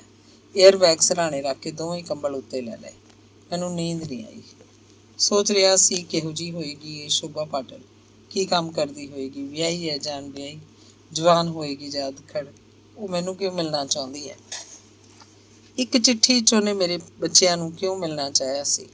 ਬਿੰਦੇ ਝੱਟੇ ਮੈਂ ਆਪਣੀ ਘੜੀ ਦੇਖਦਾ, 5 ਵੱਜਣ ਦਾ ਇੰਤਜ਼ਾਰ ਕਰਦਾ। ਪਤਾ ਲੈ ਲਿਆ ਸੀ 5 ਵਜੇ ਤੋਂ ਪਹਿਲਾਂ ਪਾਲ ਬੀਚਲਾ ਨੂੰ ਸਕੂਟਰ ਨਹੀਂ ਜਾਂਦਾ। ਪਾਲ ਬੀਚਲਾ ਉਸ ਮੁਹੱਲੇ ਦਾ ਨਾਂ ਸੀ ਜਿਸ 'ਚ ਸ਼ੋਭਾ ਦਾ ਮਕਾਨ ਸੀ। 4:30 ਵਜੇ ਮੈਂ ਟੂਟੀ ਦੇ ਪਾਣੀ ਨਾਲ ਹੱਥ ਮੂੰਹ ਧੋਤਾ, ਕੱਪੜਿਆਂ ਦੇ ਵਾਲ ਕੱਢੇ, ਬੂਟਾਂ ਦੇ ਤਸਮੇ ਦੁਬਾਰਾ ਕੱਸੇ ਤੇ ਏਅਰ ਬੈਗ 'ਚੋਂ ਛੋਟਾ ਸ਼ੀਸ਼ਾ ਕੱਢ ਕੇ ਪੱਗ ਢਾਹ ਕੇ ਨਵੇਂ ਸਿਰੇ ਬੰਨ੍ਹ ਲਈ। ਗੱਲਾਂ ਤੇ ਨੱਕ ਤੇ ਹਥੇਲੀਆਂ ਦੀ ਰਗੜ ਮਾਰ ਕੇ ਅੱਖਾਂ 'ਚ ਚਮਕ ਲਿਆਉਣ ਦੀ ਕੋਸ਼ਿਸ਼ ਕੀਤੀ। ਸਕੂਟਰ ਵਾਲੇ ਨੇ ਪਾਲ ਬੀਚਲਾ ਦੇ ਸਾਰੇ ਮੁਹੱਲੇ 'ਚ ਰੌਲਾ ਪਾ ਦਿੱਤਾ, ਸ਼ੋਭਾ ਪਾਟਿਲ ਕੋਈ ਕਹਾਂ ਰਹਿਤੀ ਹੈ ਬਈ। ਸਵੇਰ ਦਾ 5:15 ਵਜੇ ਹੋਣਗੇ। ਅਜੇ ਕਾਫੀ ਹਨੇਰਾ ਸੀ। ਲੋਕਾਂ ਨੇ ਬੈਠਕਾਂ 'ਚੋਂ ਬਾਰਿਆਂ ਦੀਆਂ ਖਿੜਕੀਆਂ ਖੋਲ੍ਹ ਲਈਆਂ, ਕਮਰਿਆਂ ਦੀਆਂ ਲਾਈਟਾਂ ਜਗ ਉੱਠੀਆਂ। ਸਕੂਟਰ ਵਾਲੇ ਭਾਈ ਦਾ ਬੋਲ ਬਹੁਤ ਉੱਚਾ ਸੀ, ਗਰਜੂਆਂ ਤੇ ਗੂੰਜਦਾ ਹੋਇਆ। ਤੇ ਫਿਰ ਸਾਡੇ ਕੋਲ ਇੱਕ ਪਰਛਾਵਾਂ ਜਿਹਾ ਆਇਆ, ਬਹੁਤ ਹੀ ਧੀਮਾ ਬੋਲ, ਆ ਗਏ आप हैं क्या शोभा पाटिल। स्कूटर वाले का फिर वही ਉੱਚਾ ਬੋਲ, जी हाँ इन्हें यहीं उतार दीजिए। ਉਹਦਾ ਉਹੀ ਧੀਮਾ ਬੋਲ, ਜਿਵੇਂ ਆਵਾਜ਼ ਸਕੂਟਰ ਡਰਾਈਵਰ ਦੇ ਕੰਨਾਂ ਤੱਕ ਹੀ ਜਾ ਸਕਦੀ ਹੋ। ਮੈਂ ਸਕੂਟਰ ਵਾਲੇ ਨੂੰ 5 ਰੁਪਏ ਦਿੱਤੇ ਤੇ ਉਸ ਪਰਛਾਵੇਂ ਮਗਰ ਹੋ ਲਿਆ। ਮੇਰੀ ਛਾਂ ਜਿਵੇਂ ਮੇਰੇ ਅੱਗੇ ਅੱਗੇ ਮੈਨੂੰ ਮਕਾਨ ਦੀ ਦੂਜੀ ਮੰਜ਼ਿਲ ਦੀਆਂ ਪੌੜੀਆਂ ਚੜ੍ਹਾਈ ਲਈ ਜਾ ਰਹੀ ਹੋਵੇ। 3 ਛੋਟੇ ਛੋਟੇ ਕਮਰੇ ਸਨ। ਇੱਕ ਕਮਰੇ 'ਚ ਉਹਨਾਂ ਦਾ ਸਾਰਾ ਪਰਿਵਾਰ ਸੌਂਦਾ, ਇੱਕ ਕਮਰੇ 'ਚ ਘਰ ਦਾ ਸਮਾਨ ਪਿਆ ਤੇ ਇੱਕ ਕਮਰਾ ਰਸੋਈ ਵਜੋਂ ਵਰਤਿਆ ਜਾਂਦਾ। ਅਸੀਂ ਹੁਣ ਇਸ ਰਸੋਈ ਵਾਲੇ ਕਮਰੇ 'ਚ ਬੈਠੇ ਹੋਏ ਸਾਂ। ਬਿਜਲੀ ਦੇ ਮੱਧਮ ਬਲਬ ਹੇਠ ਮੈਂ ਉਹਨੂੰ ਸਵਾਰ ਕੇ ਦੇਖਿਆ। ਕੁਰਸੀ 'ਤੇ ਬੈਠਾ ਹੋਇਆ ਸਾਂ ਤੇ ਉਹ ਕਮਰੇ ਦੀ ਇੱਕ ਖੂੰਜੇ ਖੜੀ ਸ਼ਰਮਾ ਰਹੀ ਸੀ। ਉਹਦਾ ਕੱਦ ਲੰਮਾ ਨਹੀਂ ਸੀ, ਉਹਦਾ ਰੰਗ ਪੱਕਾ ਸੀ, ਸਿਰ ਦੇ ਵਾਲ ਬਿਖਰੇ ਹੋਏ। ਬਾਰ-ਬਾਰ ਉਹਨਾਂ 'ਤੇ ਹੱਥ ਫੇਰਦੀ ਤੇ ਪਛਾਣ ਹਟਾਉਂਦੀ। ਸਾੜੀ ਬਲਾਊਜ਼ ਮੈਲੇ ਮੈਲੇ, ਪੈਰਾਂ 'ਚ ਚਮੜੇ ਦੀਆਂ 2 ਰਾਣੀਆਂ ਚੱਪਲਾਂ। ਮੈਨੂੰ ਉਹਦੀ ਸ਼ਕਲ ਸੂਰਤ 'ਤੇ ਤਰਸ ਆਉਣ ਲੱਗਿਆ। ਖੈਰ, ਉਹਨੇ ਮੈਨੂੰ ਆਪ ਬੁਲਾਇਆ ਸੀ, ਇਸ ਵਿੱਚ ਕੋਈ ਗੱਲ ਹੋਏਗੀ। ਸਾਡੇ ਦਰਮਿਆਨ ਕੋਈ ਗੱਲ ਨਹੀਂ ਹੋ ਰਹੀ ਸੀ। ਉਹ ਕਦੇ ਕਦੇ ਮੁਸਕਰਾਉਂਦੀ ਤੇ ਮੇਰੇ ਵੱਲ ਝਾਕਦੀ। ਉਹਦੀਆਂ ਛੋਟੀਆਂ ਛੋਟੀਆਂ ਅੱਖਾਂ 'ਚ ਇੱਕ ਚਮਕ ਜ਼ਰੂਰ ਸੀ। ਮੈਂ ਉਹਦੇ ਵੱਲ ਝਾਕਦਾ ਤੇ ਫਿਰ ਮੇਰੀ ਨਿਗਾਹ ਕਮਰੇ ਦੀ ਦੀਵਾਰ 'ਤੇ ਜਾ ਟਿਕਦੀ। ਫਿਰ ਉਹਨੂੰ ਪੁੱਛਿਆ, ਆਪਕੇ लिए चाय बना दूं क्या। ਮੈਂ ਕਿਹਾ, ਹਾਂ ਚਾय तो ज़रूर पिएंगे। ਹਵਾ ਵਾਲਾ ਸਟੋਵ ਬਾਲ ਕੇ ਉਹਨੇ ਇੱਕ ਟੋਪੀਏ 'ਚ ਪਾਣੀ ਧਰ ਦਿੱਤਾ। ਫਿਰ ਪਾਣੀ ਵੱਲ ਹੀ ਦੇਖਣ ਲੱਗੀ। ਪਾਣੀ ਦਾ 1 ਗਲਾਸ ਹੋਏਗਾ, ਛੇਤੀ ਉਬਲ ਗਿਆ। ਫਿਰ ਉਹਨੇ 1 ਚਮਚ ਚਾਹ ਪੱਤੀ ਦਾ ਪਾਇਆ, ਫਿਰ ਅੱਧਾ ਚਮਚ ਹੋਰ ਤੇ ਫਿਰ ਅੱਧੇ ਤੋਂ ਵੀ ਅੱਧਾ ਚਮਚ ਹੋਰ ਪਾ ਦਿੱਤਾ। ਚਮਚਿਆਂ ਨਾਲ ਮਿਣ ਕੇ ਚੀਨੀ ਪਾਉਣ ਲੱਗੀ। ਦੁੱਧ ਪਹਿਲਾਂ ਥੋੜ੍ਹਾ ਜਿਹਾ ਪਾਇਆ, ਫਿਰ ਹੋਰ। ਉਹ ਇਸ ਤਰ੍ਹਾਂ ਮਿਣ ਕੇ ਇਹ ਸਭ ਕਿਉਂ ਪਾ ਰਹੀ ਸੀ। ਮੇਰਾ ਉਹਦੇ ਵੱਲ ਹੀ ਧਿਆਨ ਸੀ। ਸ਼ਾਇਦ ਉਹ ਕਿਸੇ ਘਬਰਾਹਟ ਦੀ ਸ਼ਿਕਾਰ ਹੋ ਚੁੱਕੀ ਹੈ। ਇਹ ਸ਼ਰਮਾਹਟ ਵੀ ਹੋ ਸਕਦੀ ਹੈ। ਸ਼ਾਇਦ ਚਾਹ ਬਣਾਉਣ ਵੱਲ ਉਹਦਾ ਧਿਆਨ ਨਹੀਂ ਸੀ। ਉਹ ਤਾਂ ਸੋਚ ਰਹੀ ਹੋਏਗੀ ਕਿ ਉਹਨੇ ਮੈਨੂੰ ਇੱਥੇ ਬੁਲਾ ਕਿਉਂ ਲਿਆ। ਹੁਣ ਜਦੋਂ ਮੈਂ ਆਈ ਗਿਆ ਤਾਂ ਅੱਗੋਂ ਮੇਰੇ ਨਾਲ ਕੀ ਗੱਲ ਕੀਤੀ ਜਾਵੇ। ਇਸ ਸਾਰੀ ਸਥਿਤੀ ਦਾ ਉਹ ਸਰਵੇਖਣ ਕਰ ਰਹੀ ਹੋਏਗੀ। ਉਹਨੇ ਚਾਹ ਬਹੁਤ ਕੌੜੀ ਬਣਾਈ। ਇਸ 'ਚ ਪੱਤੀ ਬਹੁਤ ਤੇਜ਼ ਸੀ ਤੇ ਇਹਨੂੰ ਜ਼ਿਆਦਾ ਹੀ ਉਬਾਲ ਦਿੱਤਾ ਗਿਆ ਸੀ। ਦਰਸਾਉਂਦੇ ਵਰਗੀ ਚਾਹ ਸੀ, ਮਿੱਠਾ ਵੀ ਤੇਜ਼। ਉਹਨੇ ਆਪ ਹੀ ਕਿਹਾ, चाय अच्छी नहीं बनी है क्या। दरअसल मैंने कभी चाय बनाई नहीं, मम्मी संभालती है सब। ਹੁਣ ਉਹ ਮੇਰੇ ਬਹੁਤ ਨਜ਼ਦੀਕ ਖੜੀ ਸੀ ਤੇ ਧੀਮੀ ਆਵਾਜ਼ 'ਚ ਬਹੁਤ ਤੇਜ਼ ਬੋਲ ਰਹੀ ਸੀ। मैं ਉਹਨੂੰ ਪੁੱਛਿਆ, तुम BA कर चुकी हो क्या। ਉਹ ਝੱਟ ਬੋਲੀ, BA कर लूँगी ना तब बताऊँगी। मैं फिर पूछ लिया, तो फिर कहाँ तक पढ़ी हो तुम। वो कहती, अंगूठा छाप। क्या मतलब। मैं ਝੁੰਝਲਾ ਕੇ ਰਹਿ ਗਿਆ। ਉਹ ਮੁਸਕਰਾਉਣ ਲੱਗੀ। ਫਿਰ ਸਹਿਜ ਹੋ ਕੇ ਦੱਸਿਆ ਕਿ ਉਹ ਹਾਇਰ ਸੈਕੰਡਰੀ ਪਾਸ ਹੈ। ਫਿਰ ਗੱਲਾਂ 'ਚੋਂ ਦੱਸਣ ਲੱਗੀ ਕਿ ਉਹ 5 ਭੈਣਾਂ ਹਨ। ਆਪ ਉਹ ਸਭ ਤੋਂ ਵੱਡੀ ਹੈ। ਉਹ ਤੋਂ ਛੋਟੀ ਸਿਰਫ ਇੱਕ ਭੈਣ ਵਿਆਹੀ ਹੋਈ ਹੈ। 5 ਭੈਣਾਂ ਤੋਂ ਛੋਟੇ 2 ਭਰਾ ਹਨ। ਸਾਰੇ ਬੱਚੇ ਸਕੂਲ ਜਾਂਦੇ ਹਨ। ਉਹਦੇ ਪਿਤਾ ਰੇਲਵੇ 'ਚ ਅਕਾਊਂਟਸ ਕਲਰਕ ਹਨ। ਉਹ ਇੱਕ ਮਰਾਠੀ ਪਰਿਵਾਰ ਹੈ। ਉਹਨਾਂ ਦਾ ਜੱਦੀ ਘਰ ਨਾਗਪੁਰ ਮਹਾਰਾਸ਼ਟਰ ਵਿੱਚ ਹੈ। ਸਾਡੀ ਘੁਸਰ ਮੁਸਰ ਸੁਣ ਕੇ ਉਹਦੀ ਮਾਂ 2 ਵਾਰ ਸਾਨੂੰ ਦੇਖ ਗਈ ਸੀ, ਪਰ ਬੋਲੀ ਕੁਛ ਨਹੀਂ। ਮੁੰਡੇ ਕੁੜੀਆਂ ਅਜੇ ਜਾਗੇ ਨਹੀਂ ਸੀ। ਉਸ ਦਿਨ 25 ਦਸੰਬਰ ਸੀ। ਕ੍ਰਿਸਮਸ ਦੀ ਛੁੱਟੀ ਹੋਣ ਕਰਕੇ ਉਹਨਾਂ ਦੇ ਪਿਤਾ ਨੇ ਲੇਟ ਉੱਠਣਾ ਸੀ। 1 ਘੰਟਾ ਅਸੀਂ ਗੱਲਾਂ ਕੀਤੀਆਂ। ਮੈਨੂੰ ਉਹ ਜਚੀ ਨਹੀਂ। ਅਖੀਰ ਮੈਂ ਉਹ ਤੋਂ ਵਿਦਾ ਲੈਣੀ ਚਾਹੀ। ਉਹ ਕਹਿੰਦੀ, ਚਲੋ स्टेशन तक मैं आपके साथ चलती हूँ। ਮੈਨੂੰ ਕੋਈ ਇਤਰਾਜ਼ ਨਹੀਂ ਸੀ। ਉਹਨੇ ਆਪਣਾ ਛੋਟਾ ਭਰਾ ਉਂਗਲੀ ਲਾਇਆ ਤੇ ਮਾਂ ਨੂੰ ਦੱਸ ਕੇ ਮੇਰੇ ਨਾਲ ਚੱਲ ਪਈ। ਘਰ ਤੋਂ ਰੇਲਵੇ ਸਟੇਸ਼ਨ 1.5-2 ਮੀਲ ਹੋਏਗਾ। ਉਹ ਮੇਰੇ ਨਾਲ ਤੁਰਦੀ ਗਈ। ਆਪਣਾ ਮੁਹੱਲਾ ਛੱਡ ਕੇ ਉਹ ਖੁੱਲ੍ਹ ਕੇ ਬੋਲਣ ਲੱਗੀ ਸੀ। ਗੱਲਾਂ 'ਚ ਮੈਂ ਉਹਨੂੰ ਕਿਹਾ, तुम पंजाबी सीख सकोगी क्या? वो बोली, पंजाबी कौन सी लतीनी भाषा है जो सीखी नहीं जा सकेगी। हमारे यहाँ अजमेर में पंजाबी लड़कियाँ मेरी सहेलियाँ हैं। मैं क्या, तुम मेरे बच्चों में मिक्सअप नहीं हो सकोगी। वो कहती, जब मैं उन्हें इतना प्यार दूंगी तो वो खुद ब खुद मेरे साथ घुल मिल जाएंगे। तो फिर उन्हें मैनू मेरे बच्चों बारे पूछा, किन्ने मुंडे किन्नियां कुड़ियां तो किहड़ी क्लास 'ਚ पढ़ते हैं। मैं 4 बच्चों बारे खुल के दस दिता। तो फिर उसकी उम्र पूछ के उन्होंने कहा, हमारा अंतर बहुत है, तुम मुझसे 15 साल छोटी हो। वो कहती, मैं इस अंतर को नहीं मानती। हमारे ख़ानदान में सभी लड़कियां अपने से 10-10, 12-12 वर्ष बड़ों के घर गई हैं। मैं गल मुकानी चाहिए, तुम पंजाबी कल्चर में ढल नहीं पाओगी। उन्हें जवाब देता, पंजाबी कल्चर भारतीय कल्चर का ही एक हिस्सा है। मैं सब जानती हूँ पंजाबी कल्चर। हमारा यहाँ बहुत से घरों में आना जाना है। ਜਦੋਂ ਸਟੇਸ਼ਨ ਥੋੜੀ ਦੂਰ ਰਹਿ ਗਿਆ ਤੇ ਅਸੀਂ ਇੱਕ ਦੂਜੇ ਤੋਂ ਜੁਦਾ ਹੋਣ ਲੱਗੇ ਤਾਂ ਉਹਨੇ ਸਵਾਲ ਕੀਤਾ, तो फिर क्या ख्याल है? मैं जवाब देता, देखूंगा। वो तड़फुटी ते खिंच के बोली, यूं देखने देखने में ही जिंदगी गुजार दोगे क्या? ਉਹਦੇ ਇਸ ਛੁਰੀ ਜੇ ਤਿੱਖੇ ਫਿਕਰੇ 'ਚ ਬਹੁਤ ਕੁਝ ਸੀ, ਪਰ ਮੈਂ ਸਿਰਫ ਮੁਸਕਰਾਇਆ। ਉਹਦੀਆਂ ਬਾਜ਼ ਜੀਆਂ ਤਿੱਖੀਆਂ ਅੱਖਾਂ ਮੇਰੇ ਚਿਹਰੇ 'ਤੇ ਜੰਮ ਕੇ ਰਹਿ ਗਈਆਂ। मैं तुम्हें पत्तर लिखूंगा। मैं खड़ा छुड़ाना चाहे हो जो, तो फिर लिखना पत्तर। अवश्य लिखोगे ना? मैं सिर झुका दिता। उन्हें नमस्ते कहन ਲਈ ਹੱਥ ਜੋੜੇ ਤੇ ਚਲੀ ਗਈ। ਉਹ ਪਿਛਾਂ ਮੁੜ ਕੇ ਨਹੀਂ ਝਾਕੀ। ਮੈਂ ਖੜਾ ਉਹਨੂੰ ਤੁਰੀ ਜਾਂਦੀ ਨੂੰ ਦੂਰ ਤੱਕ ਦੇਖਦਾ ਰਿਹਾ। ਅਜਮੇਰ ਸਟੇਸ਼ਨ ਤੋਂ ਮੈਂ ਪਤਾ ਕੀਤਾ ਕਿ ਗੱਡੀ 10 ਵਜੇ ਜਾ ਰਹੀ ਸੀ। ਸਟੇਸ਼ਨ ਤੋਂ ਬਾਹਰ ਜਾ ਕੇ ਮੈਂ ਰੋਟੀ ਖਾ ਲਈ, ਫਿਰ ਚਾਹ ਪੀਤੀ। ਰਤਲਾਮ ਪਹੁੰਚਿਆ। ਸ਼ਾਮ ਹੋ ਚੁੱਕੀ ਸੀ। ਗਾਂਧੀ ਧਾਮ ਵਾਲੀ ਗੱਡੀ ਵਿੱਚ 2 ਘੰਟੇ ਬਾਕੀ ਸਨ। ਉਦੋਂ ਤੱਕ ਮੈਂ ਰਤਲਾਮ ਦੀਆਂ ਸੜਕਾਂ 'ਤੇ ਘੁੰਮ ਲਿਆ, ਢਾਬੇ 'ਤੇ ਰੋਟੀ ਖਾ ਲਈ। ਕਮਾਲ ਸੀ, ਇੱਥੇ ਰੋਟੀ ਕਿੰਨੀ ਸਸਤੀ ਸੀ। 1 ਰੁਪਏ ਥਾਲੀ ਮਿਲੀ, ਜਿਸ 'ਚ 6 ਰੋਟੀਆਂ, 1 ਕੌਲੀ ਦਾਲ ਦੀ, ਕੌਲੀ ਸਬਜ਼ੀ ਦੀ, ਦਹੀਂ, ਚਟਨੀ। ਮੈਂ ਸਿਰਫ 2 ਰੋਟੀਆਂ ਖਾ ਸਕਿਆ। ਰਤਲਾਮ ਤੋਂ ਗੱਡੀ ਚੜ੍ਹ ਕੇ ਗਾਂਧੀ ਧਾਮ ਮੈਂ ਸਵੇਰੇ 7-8 ਵਜੇ ਪਹੁੰਚ ਗਿਆ। ਉੱਥੋਂ ਬੱਸ ਫੜ ਲਈ। ਅੰਜਾਰ 15 ਮੀਲ ਦੂਰ ਸੀ। ਉੱਥੇ ਜਾ ਕੇ ਕਿਧਰੇ ਵੀ ਪਤਾ ਨਹੀਂ ਲੱਗ ਰਿਹਾ ਸੀ ਕਿ ਸਮਾਂਤਰ ਲੇਖਕਾਂ ਦੀ ਕਾਨਫਰੰਸ ਕਿੱਥੇ ਹੋਣੀ। ਜਿਸ ਕਿਸੇ ਨੂੰ ਵੀ ਪੁੱਛਦਾ, ਅਗਲਾ ਹੈਰਾਨੀ ਪ੍ਰਗਟ ਕਰਦਾ। ਫਿਰ ਮੈਨੂੰ ਕਿਸੇ ਨੇ ਦੱਸਿਆ ਕਿ ਉਹ ਹੈਡਮਾਸਟਰ ਸਾਹਿਬ ਦਾ ਘਰ ਹੈ, ਉਹਨਾਂ ਨੂੰ ਜ਼ਰੂਰ ਪਤਾ ਹੋਏਗਾ, ਉੱਥੇ ਜਾ ਕੇ ਪੁੱਛੋ। ਮੈਂ ਗਿਆ। ਹੈਡਮਾਸਟਰ ਦੀ ਰਿਹਾਇਸ਼ ਮਕਾਨ ਦੀ ਉਤਲੀ ਮੰਜ਼ਿਲ 'ਚ ਸੀ। ਥੱਲਿਓਂ ਹੀ ਮੈਂ ਆਵਾਜ਼ ਦਿੱਤੀ। ਦੂਜੀ ਆਵਾਜ਼ ਨੂੰ ਇੱਕ ਨੌਜਵਾਨ ਲੜਕੀ ਦਰਵਾਜ਼ੇ 'ਤੇ ਆਈ। ਮੇਰੀ ਦਾੜੀ ਤੇ ਸਿਰ ਦੀ ਪਗੜੀ ਨੂੰ ਵੇਖ ਕੇ ਹੈਰਾਨ ਖੜੀ ਦੇਖਦੀ ਰਹੀ। ਬੋਲੀ ਕੁਛ ਨਹੀਂ। ਫਿਰ ਉਹ ਅੰਦਰ ਚਲੀ ਗਈ। 2 ਮਿੰਟਾਂ ਬਾਅਦ ਫੇਰ ਆਈ। ਮੈਨੂੰ ਉਤਾਂਹ ਚੜ੍ਹਾਉਣ ਲਈ ਇਸ਼ਾਰਾ ਕੀਤਾ। ਲੱਕੜ ਦੀ ਪੌੜੀ ਸੀ। ਮੈਂ ਉੱਤੇ ਚਲਾ ਗਿਆ। ਮੈਨੂੰ ਆਪਣੇ ਬੂਟ ਦਰਵਾਜ਼ੇ ਤੋਂ ਬਾਹਰ ਉਤਾਰ ਦੇਣ ਲਈ ਆਖਿਆ। ਬੂਟ ਉਤਾਰਦਿਆਂ ਮੈਨੂੰ ਆਪਣੇ 2 ਕੰਬਲ ਤੇ ਏਅਰ ਬੈਗ ਸੰਭਾਲਣੇ ਔਖੇ ਹੋਏ ਪਏ ਸੀ। ਮੈਂ ਤਾਂ ਸਿਰਫ ਇੰਨਾ ਪੁੱਛਣਾ ਸੀ ਕਿ ਕਾਨਫਰੰਸ ਕਿੱਥੇ ਹੋ ਰਹੀ ਹੈ, ਤੇ ਹੈਡਮਾਸਟਰ ਸਾਹਿਬ ਘਰ ਨਹੀਂ ਸੀ। ਘਰ 'ਚ ਕੋਈ ਹੋਰ ਮਰਦ ਵੀ ਨਹੀਂ ਦਿਸਦਾ ਸੀ। 3 ਨੌਜਵਾਨ ਕੁਆਰੀਆਂ ਲੜਕੀਆਂ ਸਨ ਤੇ ਇੱਕ ਗਰਭਵਤੀ ਲੜਕੀ। ਉਸ ਘਰ ਦੀ ਬਹੂ ਹੋਏਗੀ ਸ਼ਾਇਦ। ਬਹੂ ਨੇ ਸਾੜੀ ਪਹਿਨੀ ਹੋਈ ਸੀ ਤੇ 3 ਲੜਕੀਆਂ ਨੇ ਗੋਡਿਆਂ ਦੀਆਂ ਚੱਪਣੀਆਂ ਤੋਂ ਜ਼ਰਾ ਕੁ ਤਾਂ ਤੱਕ ਸਕਰਟ।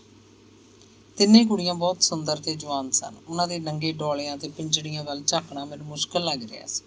ਬਹੂ ਤਾਂ ਇੱਕ ਕਮਰੇ ਦੀ ਦਹਿਲੀਜ਼ 'ਤੇ ਬੈਠ ਗਈ। ਇੱਕ ਕੁੜੀ ਨੇ ਪਹਿਲਾਂ ਮੈਨੂੰ ਪਾਣੀ ਦਾ ਗਲਾਸ ਦਿੱਤਾ, ਫਿਰ ਇੱਕ ਦੂਜੀ ਕੁੜੀ ਨੇ ਗਰਮ ਦੁੱਧ ਦਾ ਗਲਾਸ। ਮੈਨੂੰ ਝੂਲੇ 'ਤੇ ਬਿਠਾਇਆ ਗਿਆ ਸੀ। ਜਦੋਂ ਹੀ ਗੱਲ ਕਰਨ ਲਈ ਮੈਂ ਮੂੰਹ ਖੋਲ੍ਹਦਾ, ਦਹਿਲੀਜ਼ 'ਤੇ ਬੈਠੀ ਬਹੂ ਆਖਦੀ, ਪਹਿਲੇ ਆਪ ਪੀ लो ये। दूध पी के मैं पूछा, हेडमास्टर साहब कहाँ हैं? बाहर गए हुए हैं, बताइए काम क्या है? बहू ने पूछा। 3 ਕੁੜੀਆਂ ਝੂਲੇ ਸਾਹਮਣੇ ਖੜੀਆਂ ਮੈਨੂੰ ਬਹੁਤ ਆਦਰ ਸਤਿਕਾਰ ਨਾਲ ਵੇਖ ਰਹੀਆਂ ਸਨ। ਉਹਨਾਂ ਦੀਆਂ ਅੱਖਾਂ 'ਚ ਕੋਈ ਗੁਸਤਾਖੀ ਨਹੀਂ ਸੀ, ਕੋਈ ਓਪਰਾਪਣ ਨਹੀਂ ਸੀ। ਹਾਂ, ਜਵਾਨੀ ਦੇ ਖਾਮੋਸ਼ ਨਸ਼ੇ 'ਚ ਗੜੂਨ ਸਨ।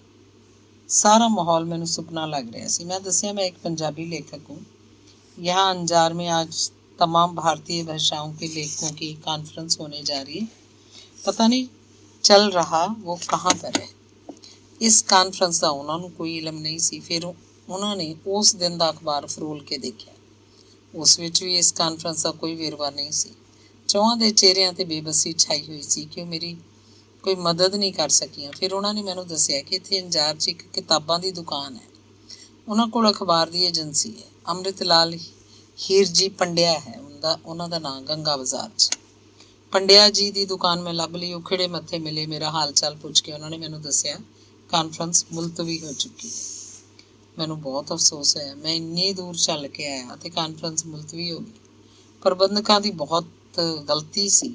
ਇਸ ਸੰਬੰਧੀ ਉਹਨਾਂ ਨੂੰ ਸੂਚਨਾ ਦੇਣੀ ਚਾਹੀਦੀ ਸੀ। ਸੂਚਨਾ ਭੇਜੀ ਤਾਂ ਹੋਏਗੀ, ਮੈਨੂੰ ਮਿਲੀ ਨਹੀਂ ਸੀ।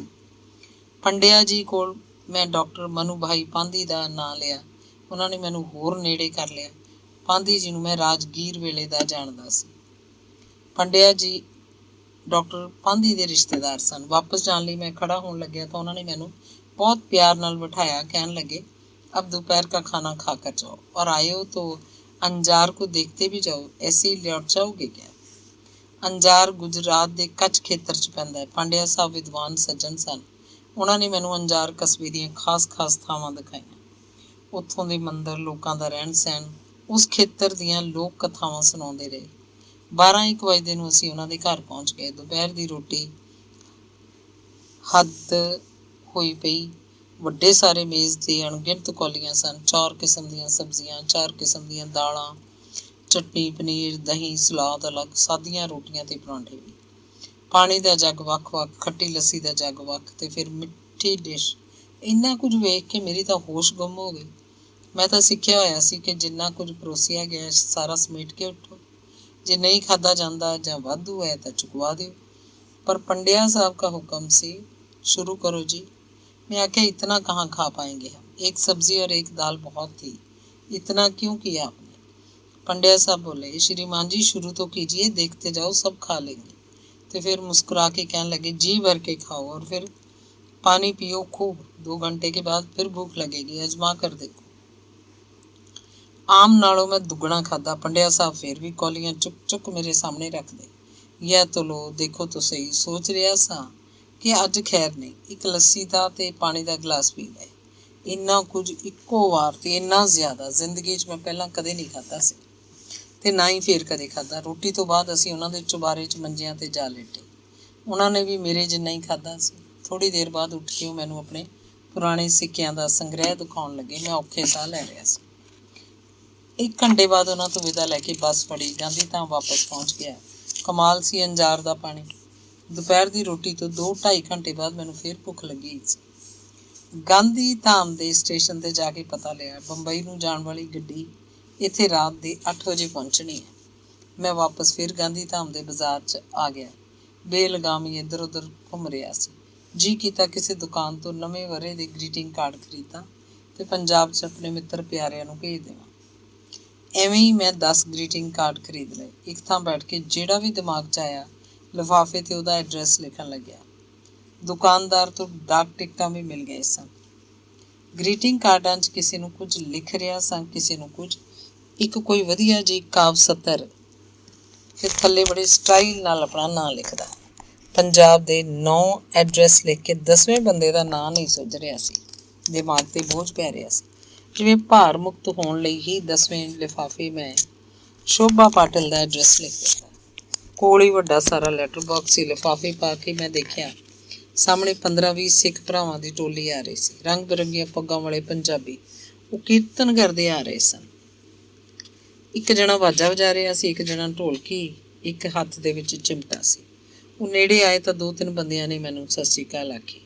ਮੈਨੂੰ ਯਾਦ ਆਇਆ, ਇਹ ਲੋਕ ਤਾਂ ਨਗਰ ਕੀਰਤਨ ਕੱਢ ਰਹੇ ਹਨ ਤੇ ਕੱਲ ਨੂੰ ਗੁਰੂ ਗੋਬਿੰਦ ਸਿੰਘ ਜੀ ਦਾ ਜਨਮ ਦਿਨ ਹੈ। ਸੱਜੀ ਬਾਂਹ 'ਤੇ ਤੈਅ ਕੀਤੇ ਹੋਏ ਕੰਬਲ ਤੇ ਖੱਬੇ ਮੋਢੇ 에ਅਰ ਬੈਗ ਲਟਕਾ ਕੇ ਮੈਂ ਉਸ ਨਗਰ ਕੀਰਤਨ 'ਚ ਸ਼ਾਮਲ ਹੋ ਗਿਆ। ਲੱਗਿਆ ਜਿਵੇਂ ਪੰਜਾਬ ਦੀ ਧਰਤੀ 'ਤੇ ਤੁਰ ਰਿਹਾ ਹੋਵਾਂ। ਬੰਬਈ ਪਹੁੰਚ ਕੇ ਮੈਂ ਪਹਿਲਾਂ ਸਿੱਧਾ ਸੁਖਬੀਰ ਦੇ ਘਰ ਗਿਆ। ਟੱਪਰੀ ਵਾਸਾਂ ਵਾਲਾ ਮੇਰਾ ਹੁਲੀਆ ਵੇਖ ਕੇ ਉਹ ਹੈਰਾਨ ਹੋਇਆ, ਪਰ ਉਹਨੇ ਮੈਨੂੰ ਪਿਆਰ ਕੀਤਾ। ਸਭ ਤੋਂ ਪਹਿਲਾਂ ਨਹਾਉਣ ਵਾਸਤੇ ਪਾਣੀ ਮੰਗਿਆ। ਪਿਛਲੇ 4 ਦਿਨਾਂ ਤੋਂ ਨਹਾਤਾ ਨਹੀਂ ਸੀ। ਰੋਟੀ ਖਾਧੀ, ਸੌਂ ਗਿਆ। 4-5 ਘੰਟੇ ਬਹੁਤ ਗੂੜੀ ਨੀਂਦ ਆਈ। 4 ਦਿਨਾਂ ਦੇ ਸਫ਼ਰ ਦਾ ਜਿਵੇਂ ਸਾਰਾ ਥਕੇਵਾਂ ਲੱਥ ਗਿਆ ਹੋਵੇ। ਦਿਨ ਛਿਪੇ ਜੇ ਮੀਆਂ ਬੀਵੀ ਮੇਰੇ ਕੋਲ ਬੈਠ ਕੇ ਮੇਰੇ ਨਾਲ ਮੇਰਾ ਦੁੱਖ ਸਾਂਝਾ ਕਰਨ ਲੱਗੇ। ਸੁਖਬੀਰ ਦਾ ਸਦਾ ਹੀ ਮੇਰੇ ਤੇ ਸਿਨਿਮਰ ਹੋਣ ਦਾ ਪ੍ਰਭਾਵ ਰਿਹਾ। ਉਹਨਾਂ ਸਾਹਮਣੇ ਮੈਂ ਆਪਣੀਆਂ ਸਾਰੀਆਂ ਸਮੱਸਿਆਵਾਂ ਰੱਖੀਆਂ, ਪਰ ਉਹਨਾਂ ਦਾ ਹੱਲ ਕੋਈ ਨਹੀਂ ਸੀ। ਮੇਰੇ ਲਈ ਕਿਧਰੇ ਵੀ ਕੋਈ ਕੁਝ ਨਹੀਂ ਕਰ ਸਕਦਾ ਸੀ। ਇਹ ਇੱਕ ਅਜਿਹਾ ਦੁੱਖ ਸੀ ਜਿਹਨੂੰ ਮੈਂ ਇਕੱਲੇ ਨੇ ਝੱਲਣਾ ਸੀ, ਆਪ ਹੀ ਇਸ ਵਿੱਚੋਂ ਨਿਕਲਣ ਦਾ ਕੋਈ ਰਾਹ ਕੱਢਣਾ ਸੀ। 3 ਰਾਤਾਂ ਮੈਂ ਸੁਖਬੀਰ ਕੋਲ ਰਿਹਾ। ਦਿਨ ਵੇਲੇ ਉਹ ਮੈਨੂੰ ਇੱਧਰ ਉੱਧਰ ਘੁਮਾਉਣ ਫਿਰਾਉਣ ਲੈ ਜਾਂਦਾ, ਹੋਟਲਿੰਗ ਕਰਵਾਉਂਦਾ ਤੇ ਖਰਚ ਕਰਦਾ, ਇੱਕ ਤਰ੍ਹਾਂ ਨਾਲ ਮੇਰਾ ਜੀ ਲਵਾਉਣ ਦੀ ਕੋਸ਼ਿਸ਼ ਕਰਦਾ। ਉਹਦਾ ਫਲੈਟ ਵਿਰਸੋਵਾ ਰੋਡ ਤੇ ਸਨ ਐਂਡ ਸੀ ਬਿਲਡਿੰਗ 'ਚ ਹੈ। ਬਾਰੀ ਵਿੱਚੋਂ ਸਮੁੰਦਰ ਦੀਆਂ ਲਹਿਰਾਂ ਸਾਫ਼ ਦਿਖਾਈ ਦਿੰਦੀਆਂ। ਉਹਨਾਂ ਦਾ ਸ਼ੋਰ ਮੇਰੇ ਕੰਨਾਂ ਤੱਕ ਪਹੁੰਚਦਾ। ਸਵੇਰੇ ਉੱਠਣ ਵੇਲੇ ਲਹਿਰਾਂ ਹੀ ਮੱਥੇ ਲੱਗਦੀਆਂ। ਕੋਈ ਉੱਚੀ ਲਹਿਰ ਉੱਠ ਕੇ ਪਤਨਾਂ ਨੂੰ ਪਾਰ ਕਰਦੀ, ਜਿਵੇਂ ਮੇਰੇ ਵੱਲ ਤੁਰੀ ਆ ਰਹੀ ਹੋਵੇ। ਸਾਗਰ ਦੇ ਪਤਨਾਂ ਤੇ ਲਹਿਰਾਂ ਵਿੱਚੋਂ ਨਿਕਲ ਕੇ ਖੜੀ ਹੋਈ ਔਰਤ ਮੈਨੂੰ ਸਾਫ਼ ਨਜ਼ਰ ਆਉਂਦੀ। ਮੈਨੂੰ ਲੱਗਦਾ ਜਿਵੇਂ ਉਹ ਉਹੀ ਹੋਵੇ, ਮੇਰਾ ਜ਼ਖਮੀ ਖ਼ਵਾਬ। ਤੀਜੀ ਰਾਤ ਮੈਨੂੰ ਨੀਂਦ ਆ ਰਹੀ ਸੀ। ਮੇਰੀਆਂ ਵੱਖੀਆਂ 'ਚ ਦਰਦ ਸੀ, ਗਰਦਨ, ਮੋਢੇ, ਪੁੜਿਆਂ ਦੀਆਂ ਹੱਡੀਆਂ ਚਸ ਚਸ ਕਰਦੀਆਂ। ਮੈਂ ਹਾਰਡ ਬੈੱਡ 'ਤੇ ਪਿਆ ਹੋਇਆ ਸੀ। ਬੁਰੀ ਤਰ੍ਹਾਂ ਮਹਿਸੂਸ ਹੋ ਰਿਹਾ ਸੀ ਕਿ ਕੋਈ ਹੋਵੇ ਤੇ ਮੇਰੇ ਖਾਮੋਸ਼ ਹੌਕਿਆਂ ਨੂੰ ਸੁਣ ਕੇ ਮੇਰੇ ਹੱਥ ਪੈਰ ਘੁੱਟ ਦੇਵੇ, ਮੇਰਾ ਹਾਲ ਚਾਲ ਪੁੱਛੇ, ਮੈਨੂੰ ਸਾਰੇ ਦੇ ਸਾਰੇ ਨੂੰ ਆਪਣੇ ਕਲਾਵੇ 'ਚ ਘੁੱਟ ਲਵੇ, ਕੋਈ ਮੇਰੇ ਹੱਡਾਂ ਦਾ ਦਰਦ ਚੀਣਾ ਚੀਣਾ ਕਰਕੇ ਚੁਗ ਲਵੇ। ਜ਼ਰਾ ਕੁ ਅੱਖ ਲੱਗਦੀ ਤਾਂ ਪੈਂਦਾ ਉੱਤੇ ਬੈਠੇ ਜ਼ਖਮੀ ਖ਼ਵਾਬ ਦਾ ਭੁਲੇਖਾ ਪੈ ਜਾਂਦਾ। ਉਹ ਨਹੀਂ ਤਾਂ ਸ਼ੋਭਾ ਪਾਟਿਲ ਹੀ ਹੋਵੇ। ਤੇ ਫਿਰ ਸੋਚਣ ਲੱਗਦਾ, ਜਦੋਂ ਉਹ ਮੈਨੂੰ ਜੱਚੀ ਨਹੀਂ ਤਾਂ ਗਾਂਧੀ ਧਾਮ ਤੋਂ ਮੈਂ ਉਹਨੂੰ ਨਵੇਂ ਵਰ੍ਹੇ ਦਾ ਵਧਾਈ ਕਾਰਡ ਕਿਉਂ ਭੇਜ ਦਿੱਤਾ। ਵਿੱਚ ਦੀ ਮੈਨੂੰ ਅੰਜਾਰ ਵਾਲੇ ਹੈਡਮਾਸਟਰ ਸਾਹਿਬ ਦੀਆਂ ਜਵਾਨ ਲੜਕੀਆਂ ਦਿਸਣ ਲੱਗਦੀਆਂ। ਕਿੰਨੀ ਮਹਿਮਾਨ ਨਵਾਜੀ ਸੀ ਉਹਨਾਂ ਵਿੱਚ। ਉਹ ਕਿੰਨੀਆਂ ਸੱਭਿਅਕ ਸਨ, ਤੇ ਜਦੋਂ ਅੰਮ੍ਰਿਤ ਲਾਲ ਹੀਰ ਜੀ ਪੰਡਿਆ ਯਾਦ ਆਉਂਦੇ ਤਾਂ ਮਨ ਵਿੱਚ ਉਹਨਾਂ ਪ੍ਰਤੀ ਸਤਿਕਾਰ ਦੇ ਸ਼ਗੂਫੇ ਫੁੱਟਣ ਲੱਗਦੇ। ਕਦੇ ਮੈਨੂੰ ਮੇਰਾ ਸਭ ਤੋਂ ਛੋਟਾ ਪੁੱਤ ਬਿੱਟੂ ਯਾਦ ਆਉਂਦਾ। ਉਹ ਮਾਂ ਬਾਰਾਂ ਤਾਂ ਸੀ, ਮੈਂ ਹੁਣ ਉਹਦੇ ਕੋਲ ਨਹੀਂ ਸੀ। ਪਤਾ ਨਹੀਂ ਉਹ ਕਿਸ ਹਾਲ 'ਚ ਹੋਏਗਾ। ਮੈਂ ਤੇ ਸੁਖਬੀਰ ਨਵਨੀਤ ਦੇ ਦਫ਼ਤਰ ਗਏ ਤੇ ਉੱਥੋਂ ਸੁਦੀਪ ਨੂੰ ਫੋਨ ਕੀਤਾ। ਸੁਦੀਪ ਆਖ ਰਿਹਾ ਸੀ, ਤੂੰ ਇੰਨੇ ਦਿਨਾਂ ਤੋਂ ਬੰਬਈ ਆਇਆ ਬੈਠਾ, ਸ਼ਕਲ ਹੀ ਨਹੀਂ ਦਿਖਾਈ। ਹੁਣ ਮੇਰੇ ਕੋਲ ਦਫ਼ਤਰ ਆ ਜਾ। ਇੱਥੋਂ ਫਿਰ 4-5 ਵਜੇ ਸ਼ਾਮ ਨੂੰ ਘਰ ਚੱਲਾਂਗੇ। ਟਾਈਮਜ਼ ਆਫ ਇੰਡੀਆ ਬਿਲਡਿੰਗ ਵਿੱਚ ਸੁਦੀਪ ਸਾਰਿਕਾ ਦਾ ਉਪ ਸੰਪਾਦਕ ਸੀ। ਕਮਲੇਸ਼ਵਰ ਹੋਰੀ ਉਸ ਦਿਨ ਦਫ਼ਤਰੋਂ ਕੁਝ ਦੇਰ ਪਹਿਲਾਂ ਚਲੇ ਗਏ ਤੇ ਮੈਂ ਸ਼ਾਮ ਨੂੰ ਦਲਿਤ ਸਮਾਜ ਦੇ ਇੱਕ ਇਕੱਠ ਨੂੰ ਸੰਬੋਧਨ ਕਰਨਾ ਸੀ। ਨਿਸ਼ਚਿਤ ਸਮੇਂ ਤੇ ਮੈਂ ਤੇ ਸੁਦੀਪ ਵੀ ਉੱਥੇ ਚਲੇ ਗਏ। ਸਾਰੇ ਬੁਲਾਰੇ ਮਰਾਠੀ 'ਚ ਬੋਲੇ, ਕੇਵਲ ਕਮਲੇਸ਼ਵਰ ਜੀ ਨੇ ਆਪਣਾ ਭਾਸ਼ਣ ਹਿੰਦੀ 'ਚ ਕੀਤਾ। ਉਹਨਾਂ ਦੇ ਹਿੰਦੀ ਭਾਸ਼ਣ ਤੋਂ ਮੈਂ ਅੰਦਾਜ਼ਾ ਲਾਇਆ ਕਿ ਮਰਾਠੀ ਬੁਲਾਰੇ ਕੀ ਬੋਲ ਕੇ ਗਏ। ਉਹਨਾਂ ਦੀਆਂ ਕੁਝ ਵਿਸ਼ੇਸ਼ ਮੰਗਾਂ ਸਨ, ਜਿਨ੍ਹਾਂ ਨੂੰ ਲੈ ਕੇ ਉਹ ਮਹਾਰਾਸ਼ਟਰ ਸਰਕਾਰ ਤੱਕ ਆਪਣੀ ਆਵਾਜ਼ ਪਹੁੰਚਾਉਣੀ ਚਾਹੁੰਦੇ ਸਨ। ਬਾਅਦ ਵਿੱਚ ਉੱਥੇ ਮੈਨੂੰ ਬਾਬੂ ਰਾਓ ਬਗੁਲ, ਦਇਆ ਪਵਾਰ ਤੇ ਅਰਜੁਨ ਡਾਂਗਲੇ ਬੜੇ ਨਿੱਘ ਨਾਲ ਮਿਲੇ। ਇਹ ਮਰਾਠੀ ਲੇਖਕ ਰਾਜਗੀਰ ਵੇਲੇ ਦੇ ਮੇਰੇ ਵਾਕਫ ਸਨ। ਇਹ ਕਿੰਨਾ ਸੱਚ ਸੀ ਕਿ ਅਸੀਂ ਸਭ ਭਾਰਤੀ ਭਾਸ਼ਾਵਾਂ ਦੇ ਪ੍ਰਗਤੀਸ਼ੀਲ ਲੇਖਕ ਇੱਕ ਹਾਂ। ਸਾਡੇ ਦਰਮਿਆਨ ਕੋਈ ਭਾਸ਼ਾ ਸੰਕਟ ਨਹੀਂ ਰਹਿ ਗਿਆ। ਮਨ ਚਾਹੀ ਕਮਲੇਸ਼ਵਰ ਹੋਰਾਂ ਨੇ ਮੈਨੂੰ ਤੇ ਸੁਦੀਪ ਨੂੰ ਆਪਣੀ ਕਾਰ 'ਚ ਬਿਠਾਇਆ ਤੇ ਸਾਨੂੰ ਸਾਡੀ ਮਨ ਚਾਹੀ ਜਗ੍ਹਾ ਤੇ ਉਤਾਰ ਕੇ ਚਲੇ ਗਏ। ਜਾਣ ਲੱਗੇ ਮੈਨੂੰ ਕਹਿਣ ਲੱਗੇ, ਅਣਖੀ ਭਾਈ, कष्ट तो हुआ है तुम्हें, लेकिन दोबारा अंजार आना ज़रूर है ना। अगली तारीखें हम जल्दी भेज रहे हैं। खैर मैनू कोई अफसोस नहीं सी। कानफ्रेंस मुलतवी हो गई ਤਾਂ ਕਿ ਮੈਂ ਤਾਂ ਅਵਾਰਾਗਰਦੀ ਕਰਨ ਘਰੋਂ ਨਿਕਲਿਆ ਸੀ। ਐਡੀ ਵੱਡੀ ਵਸਦੀ ਰਸਦੀ ਦੁਨੀਆ ਵਿੱਚ ਮੇਰਾ ਆਪਣਾ ਕੋਈ ਸੰਸਾਰ ਨਹੀਂ ਰਹਿ ਗਿਆ ਸੀ। ਸਾਰਾ ਹਿੰਦੁਸਤਾਨ ਜਿਵੇਂ ਮੇਰੇ ਲਈ ਉੱਜੜ ਖੇੜਾ ਹੋਵੇ। ਮੈਂ ਇਸ ਜੰਗਲ 'ਚ ਗੁਆਚ ਜਾਣਾ ਚਾਹੁੰਦਾ ਸੀ। ਸੁਦੀਪ ਨੂੰ ਮੈਂ ਦੱਸਿਆ ਕਿ ਮੇਰੀਆਂ ਪਸਲੀਆਂ 'ਚ ਦਰਦ ਹੈ, ਹੱਡ ਪੈਰ ਦੁਖ ਰਹੇ ਨੇ, ਦਿਲ ਭਰਿਆ ਪਿਆ, ਕੋਈ ਚੀਜ਼ ਖਾਣ ਨੂੰ ਜੀ ਨਹੀਂ ਕਰਦਾ। ਉਹ ਹੱਸਣ ਲੱਗਿਆ, ਤੈਨੂੰ ਬੰਬਈ ਦੇ ਜਗਰਾਫੀਏ ਦਾ ਪਤਾ ਨਹੀਂ। ਸਨ ਐਂਡ ਸੀ ਬਿਲਡਿੰਗ ਸਮੁੰਦਰ ਨੇੜੇ ਹੋਣ ਕਰਕੇ ਸਮੁੰਦਰੀ ਹਵਾਵਾਂ ਨਵੇਂ ਬੰਦੇ ਦੇ ਫੇਫੜਿਆਂ ਨੂੰ ਖਰਾਬ ਕਰ ਦਿੰਦੀਆਂ ਨੇ। ਇੱਥੋਂ ਦੇ ਲੋਕਾਂ ਦੀ ਤਾਂ ਆਦਤ ਹੋ ਗਈ। ਤੂੰ ਨਵਾਂ ਸੀ, ਸਮੁੰਦਰ ਕੰਢੇ ਮਕਾਨਾਂ ਦਾ ਸਭ ਦਾ ਇਹੀ ਹਾਲ ਹੈ। ਸਾਡੇ ਸੁੰਦਰ ਨਗਰ ਵਿੱਚ ਅਜਿਹਾ ਨਹੀਂ। ਚੱਲ ਤੇਰੇ ਫੇਫੜਿਆਂ 'ਚੋਂ ਸਮੁੰਦਰੀ ਹਵਾ ਕੱਢਦੇ ਆਂ, ਘਰ ਚੱਲ ਕੇ। ਉਹਨੇ ਵਿਸਕੀ ਦਾ ਦੀਆ ਖਰੀਦ ਲਿਆ। ਉਹੀ ਗੱਲ, ਅਗਲੀ ਸਵੇਰ ਮੈਂ ਬਿਲਕੁਲ ਸੱਜਰਾ ਉੱਠਿਆ। ਸੁਦੀਪ ਨੂੰ ਗੁਰਦਿਆਂ ਦਾ ਮਰੀਜ਼ ਹੋਣ ਕਰਕੇ 1.5 ਕੁ ਪੈਗ ਮਸਾ ਪੀਤਾ, ਬਾਕੀ ਸਾਰਾ ਦੀਆ ਮੈਂ ਆਪਣੇ ਸੰਘੋਂ ਥੱਲੇ ਉਤਾਰਿਆ। ਸੁਖਬੀਰ ਤੇ ਸੁਦੀਪ ਦੋਵਾਂ ਕੋਲ ਮੈਂ ਸ਼ੋਭਾ ਪਾਟਿਲ ਦੀ ਗੱਲ ਤੋਰੀ। ਦੋਵਾਂ ਦੀ ਇੱਕੋ ਸਲਾਹ, ਇਹ ਪਾਠਕ ਕਿਸਮ ਦੀਆਂ ਕੁੜੀਆਂ ਲੇਖਕਾਂ ਬਾਰੇ ਭਾਵੁਕ ਹੁੰਦੀਆਂ ਨੇ, ਸੋਚ ਸਮਝ ਕੇ ਸਟੈਪ ਲੈਣਾ ਕੋਈ। ਬੰਬਈ ਤੋਂ ਮੁੜ ਕੇ ਮੈਂ ਦਿੱਲੀ ਦੀ ਵੀ 2 ਰਾਹਾਂ ਰਿਹਾ। 2 ਰਾਤਾਂ ਰਿਹਾ। ਗੁਰਬਚਨ ਸਿੰਘ ਭੁੱਲਰ ਨੂੰ ਸ਼ੋਭਾ ਪਾਟਿਲ ਬਾਰੇ ਦੱਸਿਆ। ਉਹਦੀ ਸਲਾਹ ਵੀ ਲਗਭਗ ਸੁਖਬੀਰ ਤੇ ਸੁਦੀਪ ਵਾਲੀ ਸੀ। ਔਰਤ ਮੇਰੇ ਅਚੇਤ ਮਨ 'ਚ ਸਾਰੇ ਪੁਲਾਂ ਖੂੰਜੇ ਮੱਲ ਕੇ ਬੈਠ ਗਈ ਸੀ। ਗੱਡੀ ਵਿੱਚ ਸਫ਼ਰ ਕਰਦਿਆਂ ਦੂਰ ਤੱਕ ਕੋਈ ਦਰਖਤ ਦਿਸਦਾ, ਦਰਖਤ ਥੱਲੇ ਖੜੀ ਹੋਈ ਕੋਈ ਔਰਤ ਵੀ ਨਜ਼ਰ ਆਉਣ ਲੱਗਦੀ। ਹਰ ਸਮੇਂ ਮਹਿਸੂਸ ਹੁੰਦਾ ਰਹਿੰਦਾ ਜਿਵੇਂ ਕੋਈ ਔਰਤ ਮੇਰੇ ਨਾਲ ਰਹਿੰਦੀ ਹੋਵੇ, ਮੇਰੇ ਨਾਲ ਤੁਰਦੀ ਫਿਰਦੀ ਹੋਵੇ, ਮੇਰੇ ਨਾਲ ਉੱਠਦੀ ਬੈਠਦੀ, ਮੇਰੇ ਨਾਲ ਹੀ ਸੌਂਦੀ ਜਾਗਦੀ। ਮੇਰਾ ਜ਼ਖਮੀ ਖ਼ੁਆਬ ਕਿਸੇ ਰਾਹ ਪੈਂਦਾ ਨਹੀਂ ਲੱਗਦਾ ਸੀ। ਦਿੱਲੀੋਂ ਮੁੜ ਕੇ ਮੈਂ ਸਕੂਲ ਨਹੀਂ ਗਿਆ। ਛੁੱਟੀ ਵੀ ਬਾਕੀ ਰਹਿੰਦੀ ਸੀ। ਇੱਕ ਰਾਤ ਪਿੰਡ ਆ ਕੇ ਕੱਟੀ, ਫਿਰ ਆਪਣੇ ਯਾਰਾਂ ਮਿੱਤਰਾਂ ਵੱਲ ਤੁਰ ਪਿਆ। ਉਹਨਾਂ ਵਿੱਚ ਜਾ ਕੇ ਮੇਰਾ ਦਿਲ ਲੱਗ ਜਾਂਦਾ ਸੀ। ਅਸੀਂ ਸ਼ਰਾਬ ਪੀਂਦੇ ਤੇ ਔਰਤਾਂ ਦੀਆਂ ਗੱਲਾਂ ਕਰਦੇ, ਜਿਵੇਂ ਹੁਣੇ ਹੀ ਮੇਰਾ ਸੰਸਾਰ ਰਹਿ ਗਿਆ ਹੋਵੇ। ਇਹ ਦਿਨ ਵੀ ਆਉਣੇ ਸਨ ਕਦੇ ਮੇਰੇ ਤੇ। ਮੈਂ ਸਭ ਨੂੰ ਮਰਾਠੀ ਕੁੜੀ ਬਾਰੇ ਦੱਸਿਆ। ਕੋਈ ਸਿਆਣਾ ਬਣ ਕੇ ਸਲਾਹ ਦਿੰਦਾ, ਦੇਖ ਲੈ ਭਾਈ, ਕਿਧਰੇ ਦੂਣਾ ਦੁੱਖ ਨਾ ਛੇੜ ਬੈਠੀ, ਤੇਰੇ ਆਪ ਦੇ ਬੱਚੇ ਵੀ ਨੇ। ਕੋਈ ਆਖਦਾ ਕੋਈ ਮਾੜੀ ਗੱਲ ਨਹੀਂ ਯਾਰ, ਦੁਨੀਆ ਸਭ ਕਰਾਉਂਦੀ ਹੈ, ਦੂਜੇ ਤੀਜੇ ਵਿਆਹ। ਇਹ ਬੱਚੇ ਤਾਂ ਹੌਲੀ ਹੌਲੀ ਸਭ ਆਪਣੇ ਆਪਣੇ ਰਾਹ ਪੈ ਜਾਣਗੇ। ਕੋਈ ਬਹੁਤਾ ਕਾਲਾ ਵਗਦਾ ਤੀਵੀਂ ਹੈ ਯਾਰ, ਫਿਰ ਵੀ ਲੈ ਪਾਂਦਾ ਨਾ ਪੁੱਛ, ਆਪੇ ਢਲ ਜੂ ਪੰਜਾਬੀ ਮਾਹੌਲ 'ਚ। ਨਾਲੇ ਤੂੰ ਉਹਦੇ ਮਾਹੌਲ ਤੋਂ ਦੱਸ ਕੀ ਡੋਡੇ ਲੈਣੇ ਆ, ਤੈਨੂੰ ਤੱਤੀ ਰੋਟੀ ਮਿਲੂ। ਜਨਵਰੀ ਦਾ ਸਾਰਾ ਮਹੀਨਾ ਲੰਘਾ ਕੇ ਸ਼ੋਭਾ ਪਾਟਿਲ ਨੂੰ ਮੈਂ ਚਿੱਠੀ ਲਿਖੀ, ਆ ਜਾ, ਤੂੰ ਆ ਕੇ ਮੇਰੇ ਘਰ ਨੂੰ ਸੰਭਾਲ।